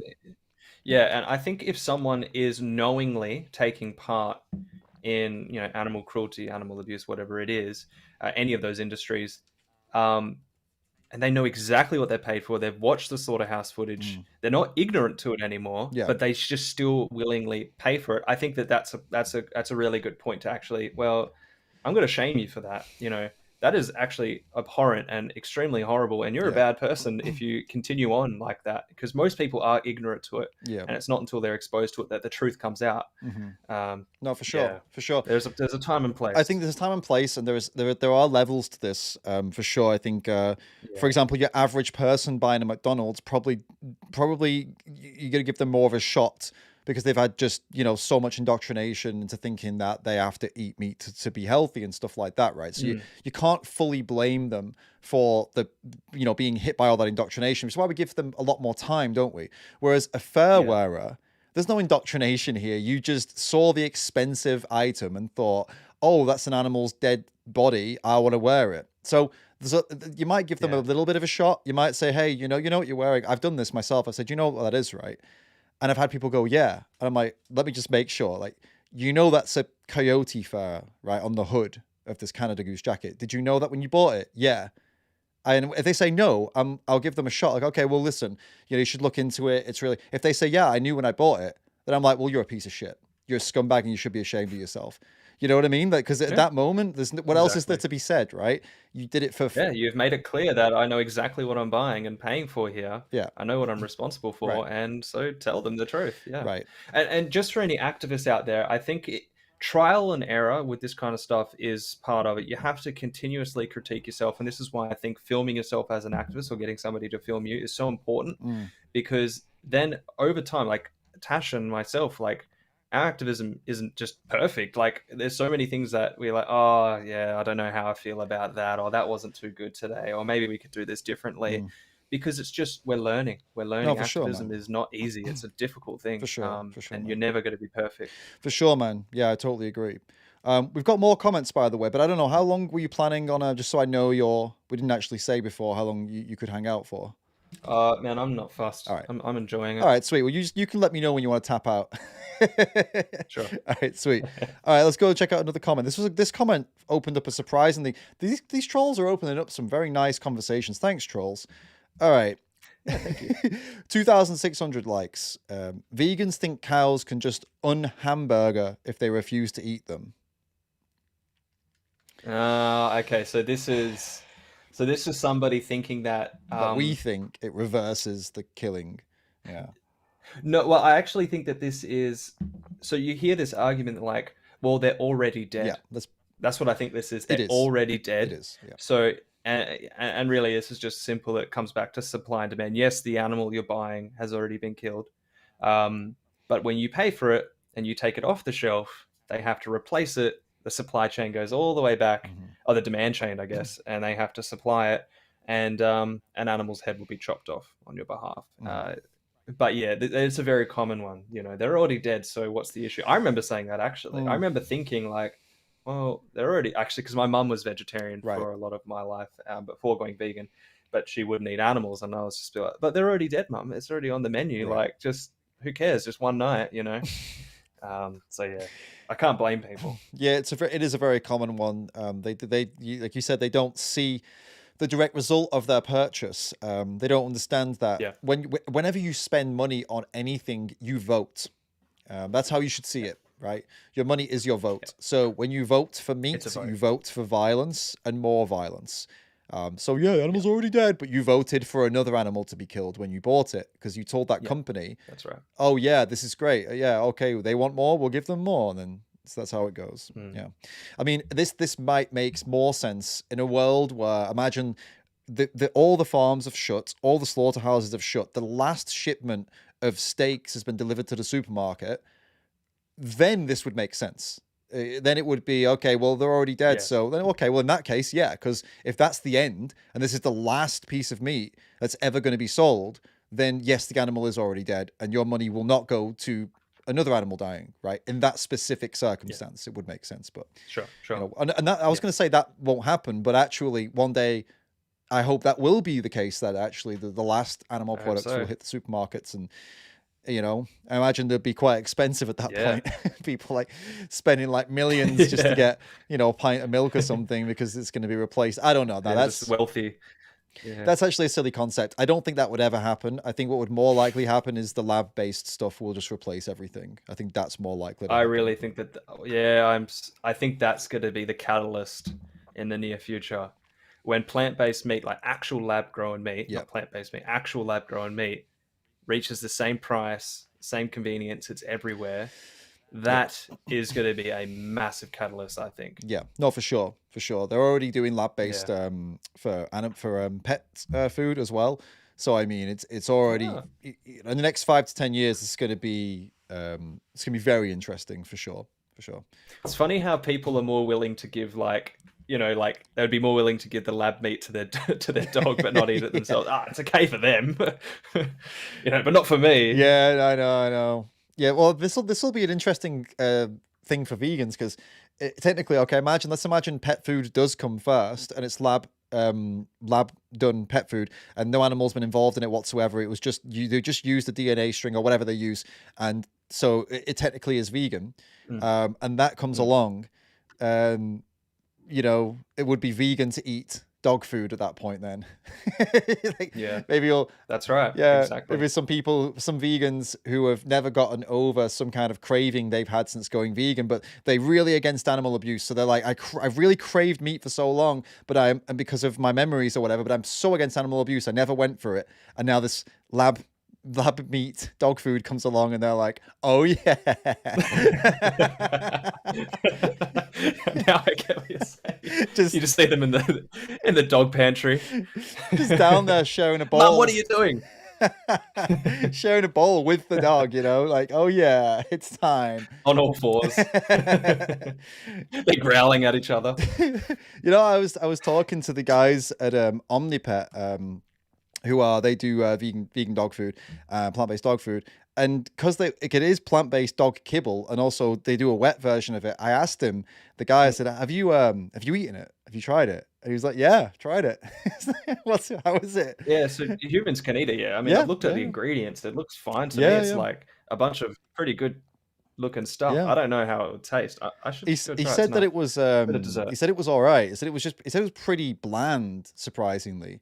Yeah. Which was Yeah. interesting. Which, by the way, shameless plug. I am doing a collaboration with Omnipet. So if you guys are interested in picking up some vegan dog treats and vegan dog food, go to their website, Omnipet. I actually don't remember the website. This is how bad I am with this sponsorship stuff. I've not properly set it all up yet. But if you go over there and use the code RAMS60, you get 50% off your first order, or you get 60% off your first order on a subscription. So that's pretty cool. That's RAMS60, all capitals, RAMS60, Omnipet. Go and do it. Sponsorship. Nice. Whoop. I'll be doing a proper video, like a sponsored video in the future, but like for now, we'll just plug it there. All right, cool. Oh, cool. Next up. Okay, this one's 2,300 likes. Surfer Dude should have just said, bro, it's fish. I'm pretty sure having rights isn't even something they can comprehend. Yeah, I think a lot of people. We did a really interesting outreach today with fish. A dolphin actually was selling fake dolphin meat, Okay. and we had some interesting reactions. We want to get it out soon, actually. But yeah, a lot of people think that fish. I think some people think that fish aren't even sentient, or they just don't feel pain. I think fish are There's a lot plants. of misconceptions out there. Yeah. Yeah, I don't know why it is. I think it's because most people are so disconnected from fish. They're so unrelatable as compared to maybe mammals and stuff like that. I really don't know what it is. It's very obvious that they feel pain. You see them; they struggle so much, you know. And plus, in research, I'm pretty sure they test pain medication with fish, Right. because they're so responsive. They're so responsive to pain. So yes, animal rights activists are definitely going to defend the rights of fish because they deserve. They don't deserve to be exploited and abused the way that we do to them. But I really hope people can connect more with fish, non-vegans specifically. Yeah. It's difficult with fish because I mean, documentaries like My Octopus Teacher did a pretty good job of showing that marine life is not quite as different to us as you would think. But when you need to load up with oxygen tanks and stuff to go down and spend time with them, it's very difficult for anyone in the average world, the general population, to connect with them. It's just so difficult for people, and so I get that. But in the way that we see fish now, or the way that most people see fish, is the same way that most people would have seen, again, dogs at some point. They're just, they don't feel pain. They're just mindless. When they scream and stuff, dog screams, it's not pain. It's just some kind of reaction there. It's not the same as us. They don't, and then all of that got proven to be nonsense. Like, yes, they do have nerve endings, very similar to ours. They have the pain and they have emotions and very similar to us. And yeah, we are getting that information also about fish now as well, that they also have complex nervous systems. They do feel pain. They do have cognition and understanding in ways that we didn't think they had before. And it's just going to get more and more. We're going to learn more and more about them as time goes on. So absolutely. I think people only have to observe them for themselves. And I know you said it's difficult to really go and truly observe them, but like whether it's through videos, documentaries and stuff like that, but like you can see fish come to the surface sometimes, and the way they interact with one another, there's obviously intelligence there, but there's, you know, they have their own intelligence, Yeah. the way that they want to live. Yeah. They avoid pain, and these are the most basic things that we should ever think about to grant somebody the right to live and not exploit them. Absolutely. Like, they don't have to be complex, you know. No. But if you really do sit down and watch them, you'll realize that actually you can tell they're functioning with one another. They connect with one another. There's a lot going on. You know what? I don't know if this is true or not, if it's just some weird scam to get people clicking or whatever, but I saw a video where this guy was claiming he had taught his goldfish to play Skyrim. Now, and this is, I know this sounds mental, and I've not fact checked this, okay, guys, so do not quote me on this. This could be complete nonsense. But in the video, he claimed, he showed a clip, and this character is winning in the game, and he's not playing it, and he's watching and going, "Oh my god, I can't believe this is happening." And then in an interview, he claimed that he had set up some kind of controller system so that, depending on where the fish was swimming, would control the game, right? Based on lasers and stuff. I don't know. This is what he claimed, and other people have claimed they've done similar things with goldfish, and that goldfish were able to understand that they were controlling a game. That's just insane to me. Absolutely mind-boggling. I hear stuff like this. Yeah, I don't. I mean, I'd have to look at it, but I don't deny something going on there where a fish is aware of the actions that they're having on some external output, and then actually controlling that in some way. Yeah, that's mental. I think I want to learn a lot more about fish. I don't know enough, but from what I do know, I know that they at least deserve the right for us not to murder them. Oh yeah, absolutely. Fish are treated like vegetables. People just assume they're like just vegetables, the way they chop them up and stuff, and just, it's crazy. Even lobsters and stuff, like, it's like some boiled of the worst alive. shit. No, they put them alive. Oh my god, horrible. Ugh. And then for a long time they were saying that the noise that they make is just the air escaping them or something, and then didn't it turn out that it's not true, that they actually do make, they do vocalize, they do make sounds of pain. It's just horrible. Yeah, horrible. Let alone just watching them trying to escape, like they hold on to the edge. It's just like, it is really, really sad watching that stuff. Sorry, I was smiling at a really bad time though. I read a comment and then you said that and I'm smiling. I read a comment, but no, you're right. When they hold on to the edge, it is absolutely harrowing. Actually, I've seen those videos. Yeah. But a comment from Yordi, again, Yordi's popping out the comments today, says, "I'm opening Twitter to say David Rams believes a goldfish can play Skyrim as you speak." Well, that's me done then. That's the thing. Of all the things I've ever said, that's the one that's going to get me cancelled. That's it. Just ended. My activism career is over from today. Yeah. All right. Look out. Next up, was that the new one? Yeah. 4,600 likes. I ask vegans this often. If you were in the woods, do you truly think a tiger or a grizzly bear is going to stop and think, hold up, maybe she has a right to live? Absolutely not. Brilliant. You know what I'm seeing here? It's like non-vegans have just got this like nature fallacy generator, and it just comes up with a new way of putting it every single time, and it's just like something for someone to click like on. Like it's the same argument, just regurgitated over and over again. Yeah, this one we've already. That's kind of like the hardest part reading these comments. It's just like literally, it's the same comment over. This is the same as we already answered it earlier, didn't we? When they were saying about a lion or whatever, I can't remember. It's the same old crap. Yeah, so it's just like you're not a tiger or a grizzly bear basically, and you know the difference between you and a tiger and a grizzly bear. That makes it so that if you saw a tiger or a grizzly bear, you wouldn't just mindlessly kill them. But if a tiger saw you or a bear saw you, they would probably mindlessly kill you. And you don't need me or Jack to explain why that is, surely, right? Let's not be silly here. You understand why there's a difference. So let's just move on. But 4,600 likes, man. Oh my God. It's crazy. It is absolutely crazy. I was just seeing if I could find one. Oh yeah, I've got so many here, dude. Like, don't you worry. This one's with 2,000 likes.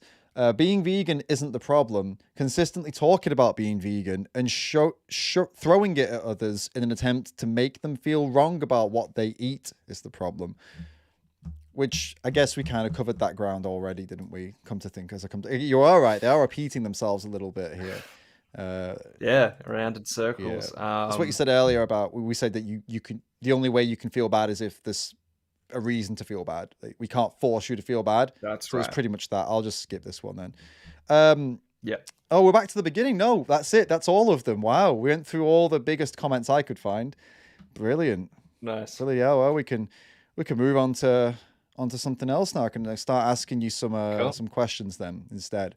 That was good. Let's do it. All right, so guys, remember, we're going to ask a couple of questions now, and then we'll do your questions. We have 2 already from Super Chat. Thank you, guys. So they'll be the 2 first ones we answer. If you've got more, use the link in the pinned comment or use Super Chat if you want to guarantee we answer them. Otherwise, just get ready to pop them in the live chat and make sure you at me. So put at David Rams and then ask the question. But just be aware that you might have to do it like a couple times. Not one after another, but obviously if I miss it, I won't be able to scroll back for it. So just, copy it once you've written it. Get ready to paste it again. Okay, so Jack, I mean, this seems like an obvious question, but we haven't actually really covered it. Why are animals so important to you? I wouldn't say animals in and of themselves are important to me. No more than you're important to me. It's not really. We don't think like that as activists or as vegans. It's just a fundamental. Like, I can actually hate you, David. I can think you're the worst person on earth, but I'm not going to shoot you in the head and eat your body, because I recognize that you have a right to life, just as I do, and I don't have to do that to you. And it's just about extending that to non-humans. So I don't see them as important. I see them as more important as compared to, say, plants in terms of their right to life, because they suffer, they're sentient, they have a subjective experience. But yeah, really, it comes down to that. It's just a basic protection of their right to life. Okay. So it's not that you are necessarily. Are you an animal lover? Would you consider yourself in that bracket? Yeah, I mean, I love animals. Yeah, but you don't have to be. Okay, yeah, of course, yeah, of course.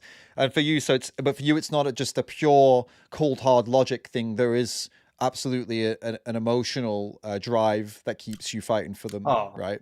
And look, if we're going to be realistic, I think that it's absurd for somebody not to look at an animal and feel some kind of ounce of appreciation at the bare minimum, because I think it's. Most people think like that anyway. Most people would say they are animal lovers, and that's the ironic thing, is that most people aren't even vegan. So if you're an animal lover, that's the bare minimum, is to go vegan. But even if you weren't an animal lover, you just hated animals, like some people hate children. I think of Vegan Gains. He fucking hates children, but he's not gonna, I hope not, do anything bad. He's not gonna stomp their face until there's nothing left. No, hopefully not. And and what? How long have you actually been vegan at this point? I'm going to say around 7 years. I don't have an exact date, but Tash and I went vegan in the same year. We didn't know each other, but it was 2017. So I'll ask you a question now that a lot of people, well, not vegans ask you, but not a lot of anti-vegans will ask you. I'm sure they'll say 7 years. It's a pretty short time, right? It's not the longest time to be eating plant-based. Are you not worried about running into some severe health issues in the next 3 to 4 years? Or what is it they say? They say 14. No, they say between 10. Well, they always change the number, right? If you've been vegan for 7 years, they say, whoa, it gets you at 10. If you say I've been vegan for 3 years, they go, whoa, wait until it's been 5 years, you're going to have the problem. Is this a concern for you? Do you think there's problems with the plant-based diet you're going to run into? I would tell these people they should be more concerned if they're eating animals still. Their chances of dying is much higher than we are.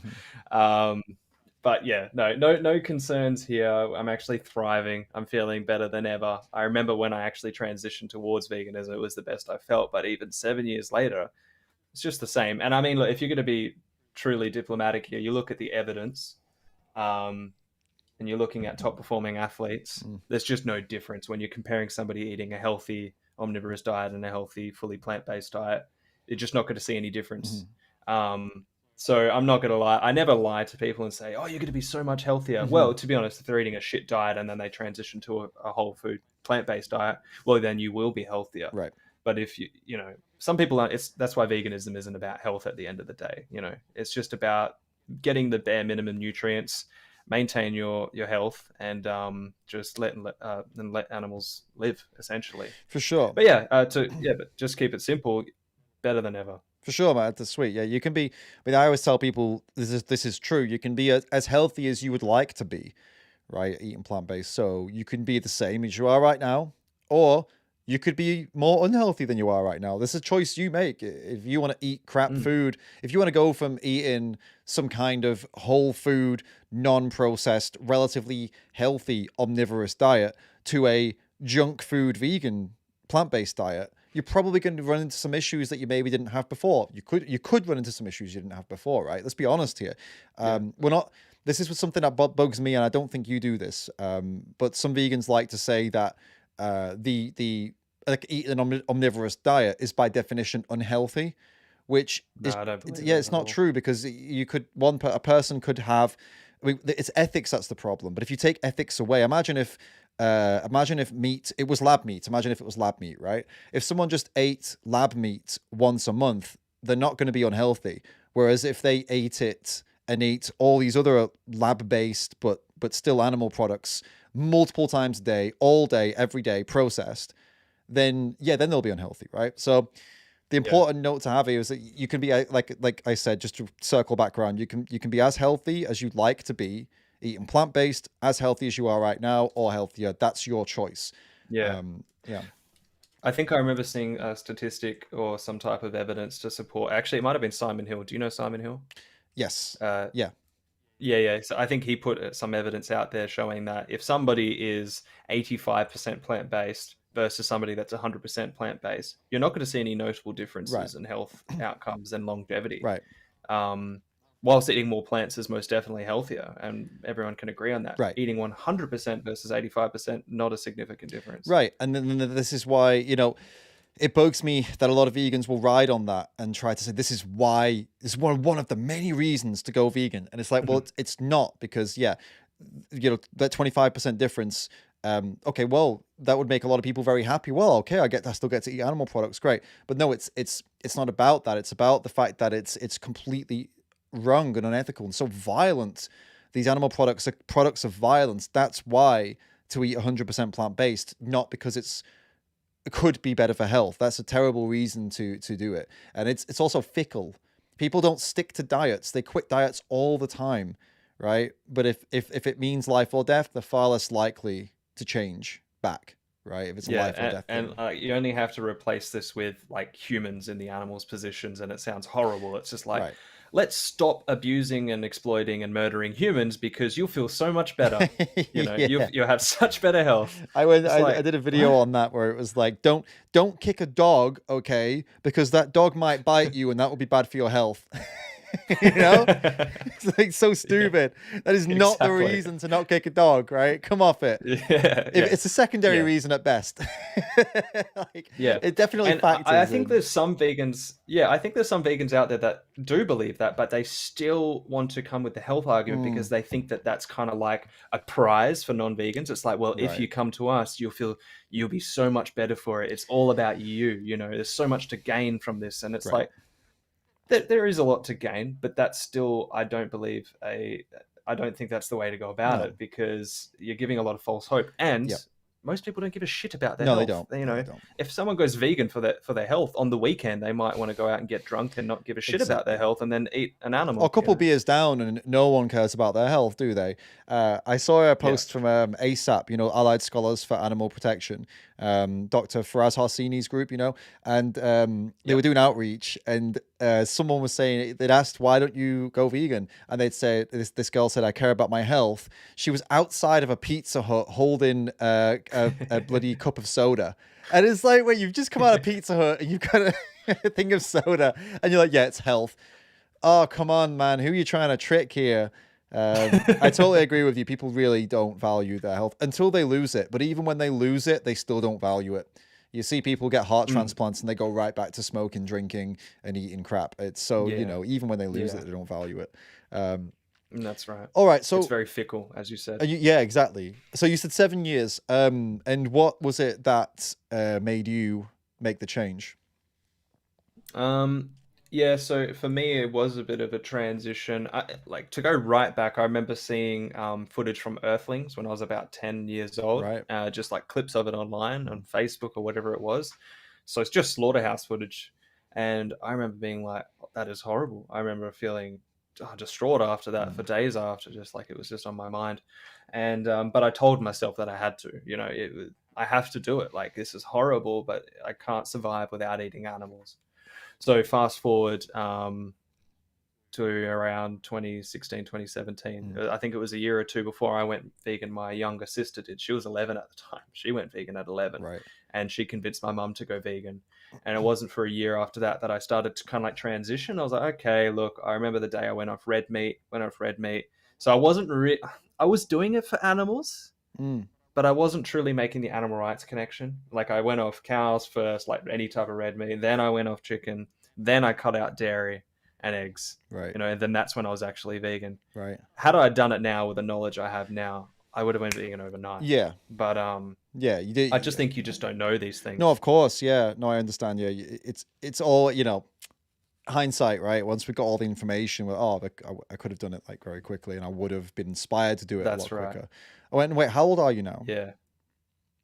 I'm 24. 24. And how old? So wait, So I was vegan in year 12. So I think I was probably 17 at right? the time. Damn.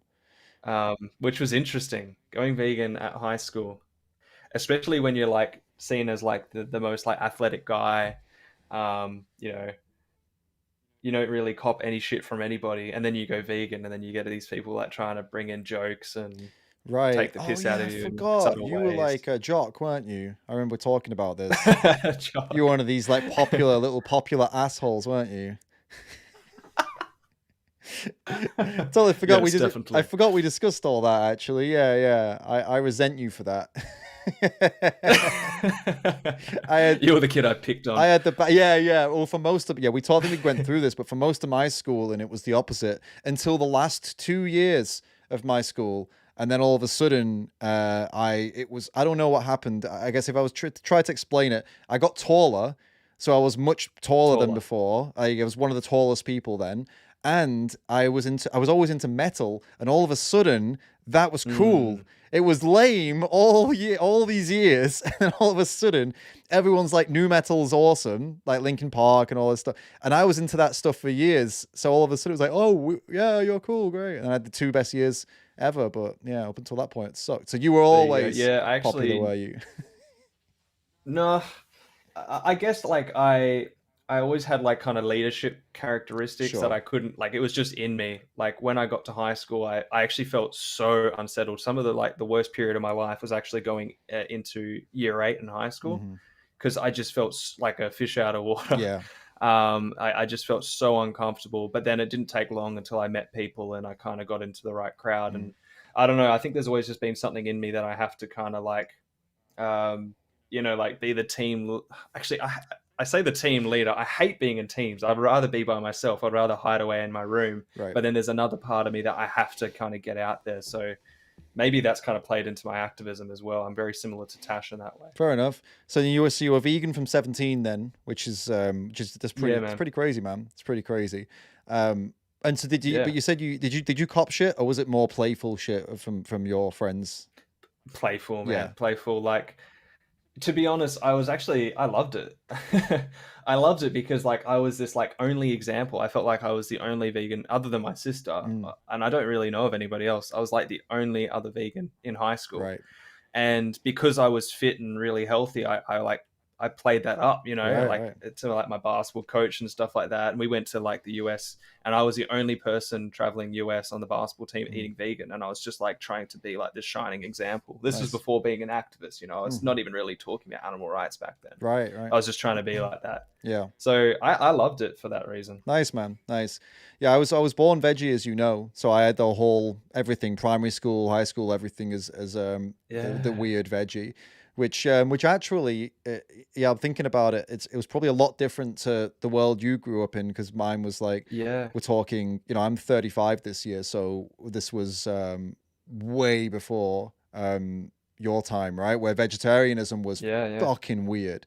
Like it was yeah. weird as hell. Hippies, just freaks, and I was the only one of two of us, and the other one was a girl. So like girls didn't catch much shit for it, obviously, as they usually Yeah, vegan girls don't catch much shit, but vegetarian guy yeah. growing up in school, yeah, it was brutal. It was Oh brutal. yeah, But yeah, I mean you would have been it's such a loser. tough. Oh yeah, big loser. Yeah, that probably contributed.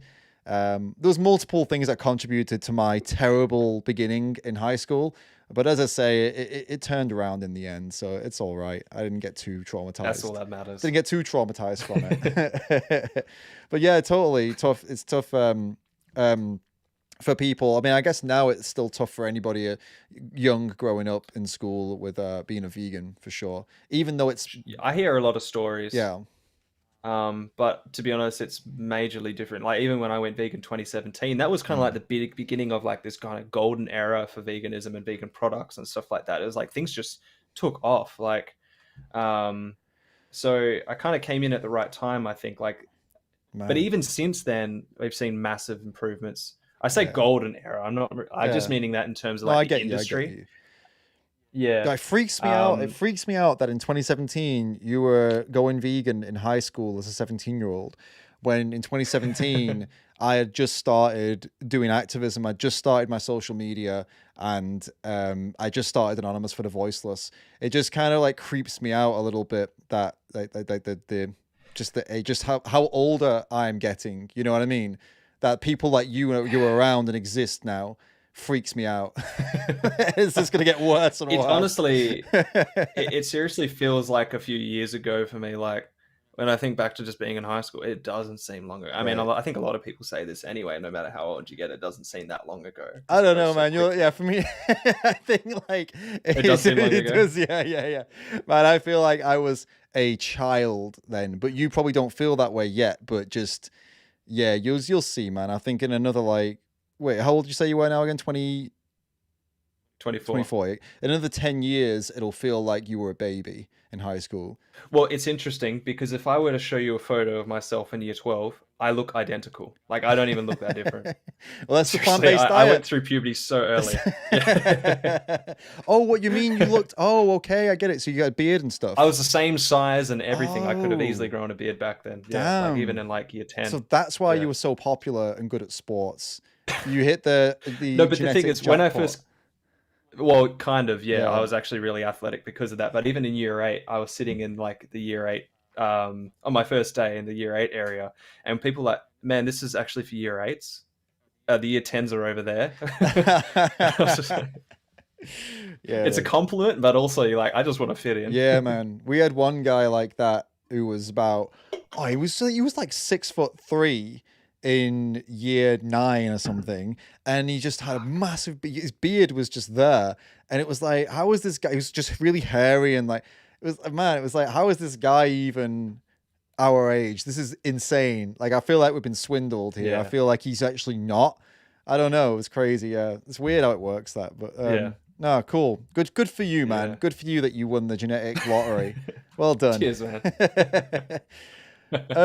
All right. So you went vegan 17 then, and then let's talk about supplements then. Did you kick right off and get on your B12 and stuff, or like what was the situation? Like Mm. how what did you know and what did you learn through that time? Yeah. And did you do? I mean, I guess the question is, I think. this is more for non-vegans, but do you take supplements, and if so, why? Basically, is the Yeah, question. Yeah. yeah. Well, I've got this one here. You don't have to take this. You have I to don't hold know. it up. Yeah, there you go. What is that? Anyway, I'll read it Okay, out go to you. read It's it just out. like Yeah, a sure. vegan complete one. It has like a bunch of stuff in it. Really, as you know, for non-vegans, the most fundamental ones, even for vegans, actually, a lot of vegans sometimes don't even know this. Is you Mm, got to take B12. mm, Because you just it's gonna be very difficult to get that through like fortified products and stuff like that. yeah. Animals are being supplemented that, etc., etc. Hmm. So that is I take that once a week, 2,000 micrograms. Um, that's like a definite non-negotiable, Hmm. even though I'm kind of loose with that sometimes. But the others that I will kind of make sure to get is I will get like the long chain omega 3s, Hmm. um, and that's just like an algae supplement.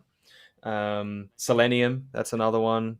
I mean, these are like non-essential. Mm, You can get them through diet. It's just like, just to guarantee it. You don't have to think about it. right. Um, and iodine is another good one to supplement, because it's just something you're not going to know you have a deficiency in until it's too late, Mm, and then it's just going to be working your way out of it. And it's so easy not to be a deficient vegan. If yeah. anything, non-vegans are often more deficient in nutrients than vegans Sure. are. It's interesting because people think that we obsess over food, and actually, a lot of vegans do the opposite. They don't obsess over food, which is why they take supplements because they're lazy. It's like, I can't be Yeah, bothered to like, and this is, yeah, most people can't be bothered to obsess over their diets. So this is why you'll see, even, like I'll use an example. The guy I did a podcast with, the Lotus Eaters, not a vegan whatsoever, takes supplements every single day. Why? Because he can't be bothered to check if he's getting all the nutrients he needs from his diet. He's too busy. He's doing a podcast. He's doing this. He's doing that. He can't be bothered to figure it all out. And this is how most people operate. Just like, too many things going on. I'm gonna, yeah. you know what I mean? But That's if you right. want to, you can use Chronometer for free. Like, put all your stuff in, and I do that because I'm training and I want to make sure I'm hitting calories and protein. I want to make sure I'm hitting my targets. But Yeah, you don't have to. You know, you could, like I say, with the micros, people just take supplements, vegan or non-vegan. So yeah, yeah. there's nothing It's wrong with very it. useful for like new vegans to try out, like using apps like Chronometer, because at first it's a learning process. It's a new skill. With all new Yeah, yeah, skills, you have to learn it. You have to learn how to do it. You have to know what foods to replace, the flesh you're eating, or the dairy, or the eggs. sure. And Chronometer is really useful just to make sure you're checking all the boxes. Yeah, no, for sure, absolutely. Especially if you're trying to gain weight or lose weight. I think for Chronometer is good for, like you said, just for learning where the nutrients come from when, like you said, when you first start eating plant based, and then especially if you want to gain weight or lose weight, it's very good because people who can't lose weight, if you put your stuff into Chronometer, you'll probably find out why you're not losing weight because you'll feel like you're eating less than you are. And for me, it was the other way. I wanted to gain weight and gain muscle, and I thought, well, I'm Yeah. training and I'm eating enough. Why am I not gaining any weight and muscle? And I put my stuff into Chronometer, and I was clearing maybe 1,800 calories a day, but it felt like Oh, so much really? Wow. more. And I was like, wait a Yeah. minute. But like, Yeah. I was strong and stuff, but I just wasn't getting bigger. And everyone knows, by the way, usually if you want to lift more, you have to get bigger. You can't just, you won't find many skinny guys who can lift massive weight, right? So, the Yeah. limitations were in for me. And then once I started up into 3,000 calories, all of a sudden I'm getting heavier, and then the weights are getting bigger, and then it all clicked. But I just didn't pay enough attention to it. So, um, Yeah, and it wasn't difficult for you, man. You put on weight so quickly. Like, you got some mass, man, like within, like you said, like 8 months or it's something like that. crazy. So in the last maybe 8 or 9 months, I was 72 kilos, and now I'm 92 kilos. And it doesn't Yeah. seem to be going down. I'm still going up. But I'm a bit annoyed, to be totally honest with you, because all the fat that I've gained has gone to my stomach and my lower back. And so it's really annoying because I've got all the upper body's gotten bigger, which is great, but then it's ruined the aesthetic of the V that you want, right? The triangle, because now my waist is bigger. So I have to shed this fat at some point, but then I'm going to lose muscle when I shed the fat. So it's a really annoying situation to be in. But yeah, I Yeah. got a lot stronger. Um, a lot stronger than I thought I would in such a short space of time. Like I recently did, like, bench pressed 100 kilos for 2 reps, which is just, Nice. I think only like 1% of men in America can do that, which is, That's pretty awesome. cool. Yeah. So yeah, you can do that. This is what I was saying earlier. Plant-based diet, you can do what you want Yes. with it, right? Achieve what you want to achieve. Um, Exactly. yeah, man. So next question I got for you. This is one I was asked in that podcast recently in Lotus Eaters, and I think it's a good question. Like, what is your? I guess you can be as practical as you want to be with the answer to this, or you can be as ideological or whatever, utopian kind of, whatever you want to say. What is your ideal world? Mm. Um, I mean, you could keep it as simple as possible, and you just say a world where it's just animals aren't being exploited, their rights are being protected in the same way that we do that to humans as much as we practically can. Like, I don't see a world where it's just perfect. No animals are being exploited. No animals are suffering. In the sense that I don't ever see a world where it's just going to be completely no racism, no sexism, no slavery of humans, it's not going to be the case. But I really hope to see a world where the vast majority, and the legal system reflects this, that animals have the same right to life as we do. As simple as that. How we get there, it's going to be a long, winding road. I think there's going to be many catalysts for that, Mm. like lab meat, Mm-hmm. lab dairy, lab eggs, whatever that is. If you can literally provide what people are wanting and not changing because of, without any of the exploitation, Mm. I think that would be massive. So, however we get there, I don't know, but it's just an extension of human rights, really, to non-humans. Because why not? Yeah. No, I think you're right about the lab meat. And to quote Sam Harris, even though he's not a vegan, but he did make a really good point on this. He said, the people who would be opposed to lab meat. So you're basically saying, right, here's this clean lab, okay, just perfectly sterile. Everyone's wearing gloves and face masks and everything. Very sterile environment, and really well cleaned and really well looked after. And in here is a slaughterhouse where these animals came from living in their own piss and shit, Mm. and now they're going to a slaughterhouse where they're going to be, killed in the most savage, brutal ways you can imagine, which they try to brand as humane. And then there's going to be blood and guts, and there's going to be shit and piss, and it's going to just be everywhere. And they're going to sift through all of that to find the bits that you want, right? So, what you're saying when you say ugh to the lab meat, you're saying, listen, if you could just add some of the piss and shit and the blood and guts to it, I'd be happier. And this is not me quoting him directly, but this is pretty much what he's saying. This is how Yeah. ridiculous that is, that you're saying turn your nose up at lab meat, but just add all of that to it, and then yeah, it's fine. So I think you're Yes. right. I think logic will prevail with this eventually, once people realize there should be more of an ick factor for farms and slaughterhouses than a lab.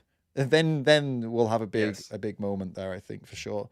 Absolutely. I actually have an outreach idea where I'm going to have my sign or whatever it is, and I'm going to say which would you eat, and it's like a picture of red meat, and then on the other side it's a picture of red meat, but I have one arrow saying lab, and one saying just red meat, and I know what people are going to say. They'll be like, I'm not eating that lab meat shit. Yeah, I don't yeah. want to, whatever it is. They're going to have their thing to say, and I think that's a really good way to conduct the outreach. Right, right, yeah. You can say, just what about if I added blood, piss, and shit to it, then, and a screaming animal, then would you be happy? Would you eat it then? Yeah. Yeah. Right. Or if it just had those things, then that would be great, right? Yeah. Yeah. Okay, here's a tough one for you. What about the people who refuse to change? In your world, in this world you've just defined, what would happen to them? People that refuse to change. So is this like once the majority of the world is vegan, Yeah, and if or just like you from? gave your kind of viewpoint on what the world would be in your ideal world, let's imagine, yeah, there are people in that ideal world that are still saying no. And what in your idea, this is again, Oh, this is more for the non-vegans, yeah, because they asked this question. yeah, yeah, yeah. What would you? Absolutely. So I think it's the same. So once the world majority goes vegan, ideally, and what would likely happen is the legal system will reflect that, and we will have legal consequences for people that are continuing to abuse and murder animals, and it'll actually be legally recognized as murder at that point. Mhm. And so I think if someone does that, well, then they can experience the legal consequences of that. Mhm. In the same way that if someone is still a racist, or I mean, what's a good example? If someone actually enslaves a human Mhm. nowadays, there are massive legal consequences to that. Yeah. Depending on the country, I don't know. Some countries probably are horrible still and Yes. very, very backwards. But for the majority, and that's how I see the world. Well, that's how I see the world going in terms of how we treat people who refuse to change. For sure. Just let the legal system deal with them. For sure. And I agree with you. And I think, again, not to terrify people into thinking that, oh, vegans want to make it so that we'll get thrown in jail. In this future that we're talking about, the majority, as in the vast majority of people, are going to have had a consciousness and an awakening, and they're going to see most animals in the same way you would see a dog now. And I'm sure 9 out of 10 people watching would love to see a dog abuser thrown in jail, right? And eventually, most people are going to want Yeah. that to happen to people who abuse cows too. So Yeah. I don't think it seems crazy to say that now, and I understand why people would get angry about it. But this is a future where this will probably be the case. So, You know, you'll have to deal Yeah. with it. Well, you won't be Well, what I alive, will will you, in say, that future? We won't. None of us will be alive. that's right. Um, That's right. What I would say is that to, if I could right now and I could press a button and I could turn the world vegan and, well, make it illegal to eat animals, if I could press that button, I would if I could, right? But I just don't see it being effective because the world won't be ready to go vegan as exactly. much as I really want it to be. And there's going to be revolts, there's going to be chaos. Yeah. Would I press it? It's very tempting. It's very tempting, and I think morally speaking, I should. Oh, for sure. If this is completely hypothetical and impossible, Yeah. I would press it. But if I could put you in jail, non-vegans, I would. Yeah. I mean, India is a good example of this. I mean, in India, they tried to outlaw beef, and they ended up with horrific protests with people slaughtering cows in the street, cutting their throats. Yeah. You know, and they've ended up having to, I believe, roll back some of these laws in some of these places just because of the complete chaos it caused. And so put that on a global scale and imagine tomorrow you just outlaw animal products. Can you imagine how bad it would be? Can you imagine the situation would be in it? And I don't even know if it's guaranteed that it would be a better world for animals than it is now. Yeah. You know, in terms of, And we have to think. yeah, Oh, I was just going to say, like, you have to think the reason animals are being exploited today is because people want exactly. to eat them. Yeah, They exactly. want to consume them. So the legal system only reflects what society wants. Yeah. No, That's why we have a legal system, Yeah, no, 100%, totally. The fear I would have of clicking that button and making it illegal tomorrow is that I don't know how do you quantify suffering. So obviously the numbers would be lower, as in the amount of animals killed would most likely be lower, but the severity would probably be higher because they would have to do that underground. There'd be black markets, and you really think they're going to be following any kind of guidelines in those situations? You know, these animals are probably going to be suffering. There'd be less of them, but their suffering would be tenfold most likely. That the situations and the conditions they'd have them in would be much worse than what we have now. So it's kind of it depends on your I don't know, your moral system. Do you think utilitarian, like, okay, there's less of them, so it's better? Or are you thinking more I suppose not the severity of the suffering is more important to you? Because I think it would be much more severe if we just click I that could button. see that being definitely the case. Like, that's just chaos, and that's probably not going to result in anything productive happening. Right. That's sustainable, at least. Yeah, and it is a hypothetical. It'll never happen, so it's just interesting to talk about. But yeah, ultimately, it's not going to happen, so it's all good. You glitched out a little bit. Yeah. You're back now. Yeah. You're back now. Yeah, so did you. Yeah. Okay, we're back. We're back. Sweet. I understand that in the comments earlier, somebody mentioned that Tash was wanting to go to bed. So I don't know if you're maybe out here telling me, yeah, we can keep going. She's like, no, maybe you should wrap it up. Well, I maybe we should. Okay. Because she is out there. All right. I had some more questions for you, but I guess we'll tell you what. I'll ask you one more question, and then we'll just do the questions from the public real quick, from the viewers. I keep saying public today, I don't know why. From the viewers real quick, and then and we'll wrap up. So you can keep these short, don't worry. I won't make you answer them in a long way. All right. So what do you want to say to a meat eater watching now? If you could just say one thing to them, you could directly speak to them now. What do you want to say to them? I would say that I can assume that this person is against animal abuse and cruelty. If they say they aren't, I don't believe you. You wouldn't. I can't imagine you doing it yourself. But even if you are completely fine with animal abuse, I think you need to give them the right to live just as you do. You want your life to be respected, so why not respect theirs? It's completely unnecessary to be exploiting and abusing them anymore. So it's just as simple as living vegan. Cool. Nicely said, man. I appreciate the conciseness and the directness of that message, and I hope people take it seriously as well. It is also a heartfelt message. Okay, let's answer these two questions we've got from Super Chat. And remember, guys, I mean, we're going to be losing him soon. So if you do want to ask him a question and keep him on stream and keep Tash out of bed, you've got to ask questions using the link in the pinned comment and the Super Chat. If you want to punish Tash for for making our stream shorter. This is how you do it. You keep him on because he has to stay and answer the questions as long as you keep sending them through by Super Chat and Streamlabs because, you know, we agreed at the beginning. I got a verbal confirmation. So, all right. No, come on. Let's get through these for you so you can get some shut eye because I know it's late for you guys. Okay, so Wislanik was the first Super Chat. Thank you, mate, for your Super Chat. He asks, is it possible to separate the art from the artist? I'm talking about Maynard Keenan from Tool, the singer of Tool, I think is a singer, right? And Stephen Carpenter from Deftones. Their attitude to veganism is off-putting, but the music slaps so good. Yeah. To be honest, I haven't thought about this deeply enough, but I do. I mean, every artist we listen to is mostly not a vegan. Yeah. So it's really as simple as that, actually. You can't consume art if you're against somebody and their beliefs. Their art is, I think it is separate. It's intertwined in a way, but it's completely separate to their beliefs and their actions.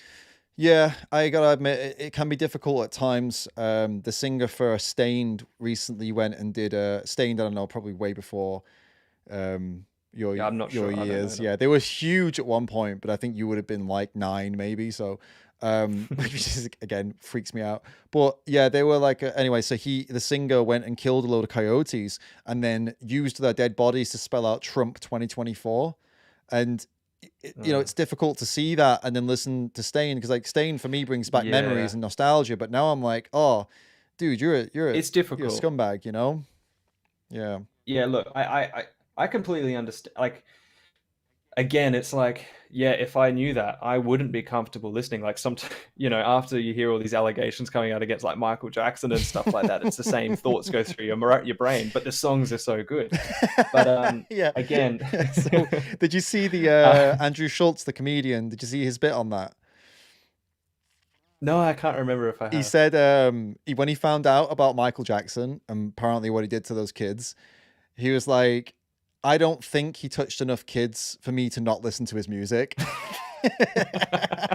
And he did this whole bit about how like it would take a lot more because his music's just that good, and it's like fine. And it was all obviously it's all like a joke, but you should watch that. You should just Google Andrew Schultz Michael Jackson. It's a really funny bit. But basically, what you just said is basically like what he said, but he went really hard on it. Yeah, so it's a good observation. But you're right. I mean, yeah, I don't know. Where do you draw the line? With the coyote thing, I just think that, like, yes, that is disturbing. And when I saw it, if I were to see that, I would be like, I don't really want to listen to them. I don't like this person. But again, every artist isn't a vegan, and they are literally paying for that. It's just that this guy has gone out and done it himself. You're right. Yeah, I get it. We are kind of speciesist though, and I am here because there's a band that I don't listen to anymore, specifically because of what the singer did. And those people, when I say this word now, the name of this band, you're all gonna know if you've been around the block or been around long enough, I suppose. Lost Prophets. Does that mean anything to you, Jack? I don't listen to them. Right. So just Google what their singer did. I'm not even sure I want to say it on stream, but basically it involved a baby. And I don't even know if I want to say it on the stream. It's so horrible. If you want to find out what he did, just go and Google what he did. And abuse of a baby, basically. And he's in prison for it now. And it's so much more than that, but go and find out. And I can't bring myself to listen. I just read it. It's just the most heinous, horrific thing you can imagine. And I can't listen to that band anymore. And it's not fair on the rest of the band, you know? I don't blame you. I feel bad for the band because they made great music and the other guys didn't do anything wrong, but I can't do it. I've tried and I'm like, I feel wrong, you know? And there's some speciesism there, isn't there, at the end of the day, right? I don't know. It is, but like, I mean, that's just what that's what we're listening to, our emotions. And whilst it's inconsistent with every other non-vegan artist, I think there is a bit of a difference of someone actively going out and abusing somebody on purpose, where I think that most people are ignorant to the abuse and just brainwashed to think that eating animals is necessary. Yeah, no, totally. It is totally a difference. Yeah. And I think also it is a personal preference at the end of the day too. You know, this is when we're speaking more about emotions as opposed to outcomes at this point. It's just how you feel about it, and that's subjective to each person. I don't think there's, it's that big of a deal, but an interesting topic for sure. Thank you, Wislanik. And then Natasha, thank you also for your super chat. And I don't really understand the super chat, but I'll read it out. It says resurrect posters, billboard advertising, more images and messages on the side of buildings. Visualization equals conversion. Okay, now I'll read it out. It kind of makes Okay. sense. That we should Yeah. get more billboards out there. Have you guys thought about that yourselves, you and Tash, about getting some billboards put up and stuff? No, we actually haven't thought about it, but we do value seeing them. And when we see other people paying for it and actually getting them up, we love it. Yeah, same. Maybe it will be something that we consider. Yeah. Yeah. No, I think you guys have could be done those t-shirts, which are pretty, shocking, disturbing.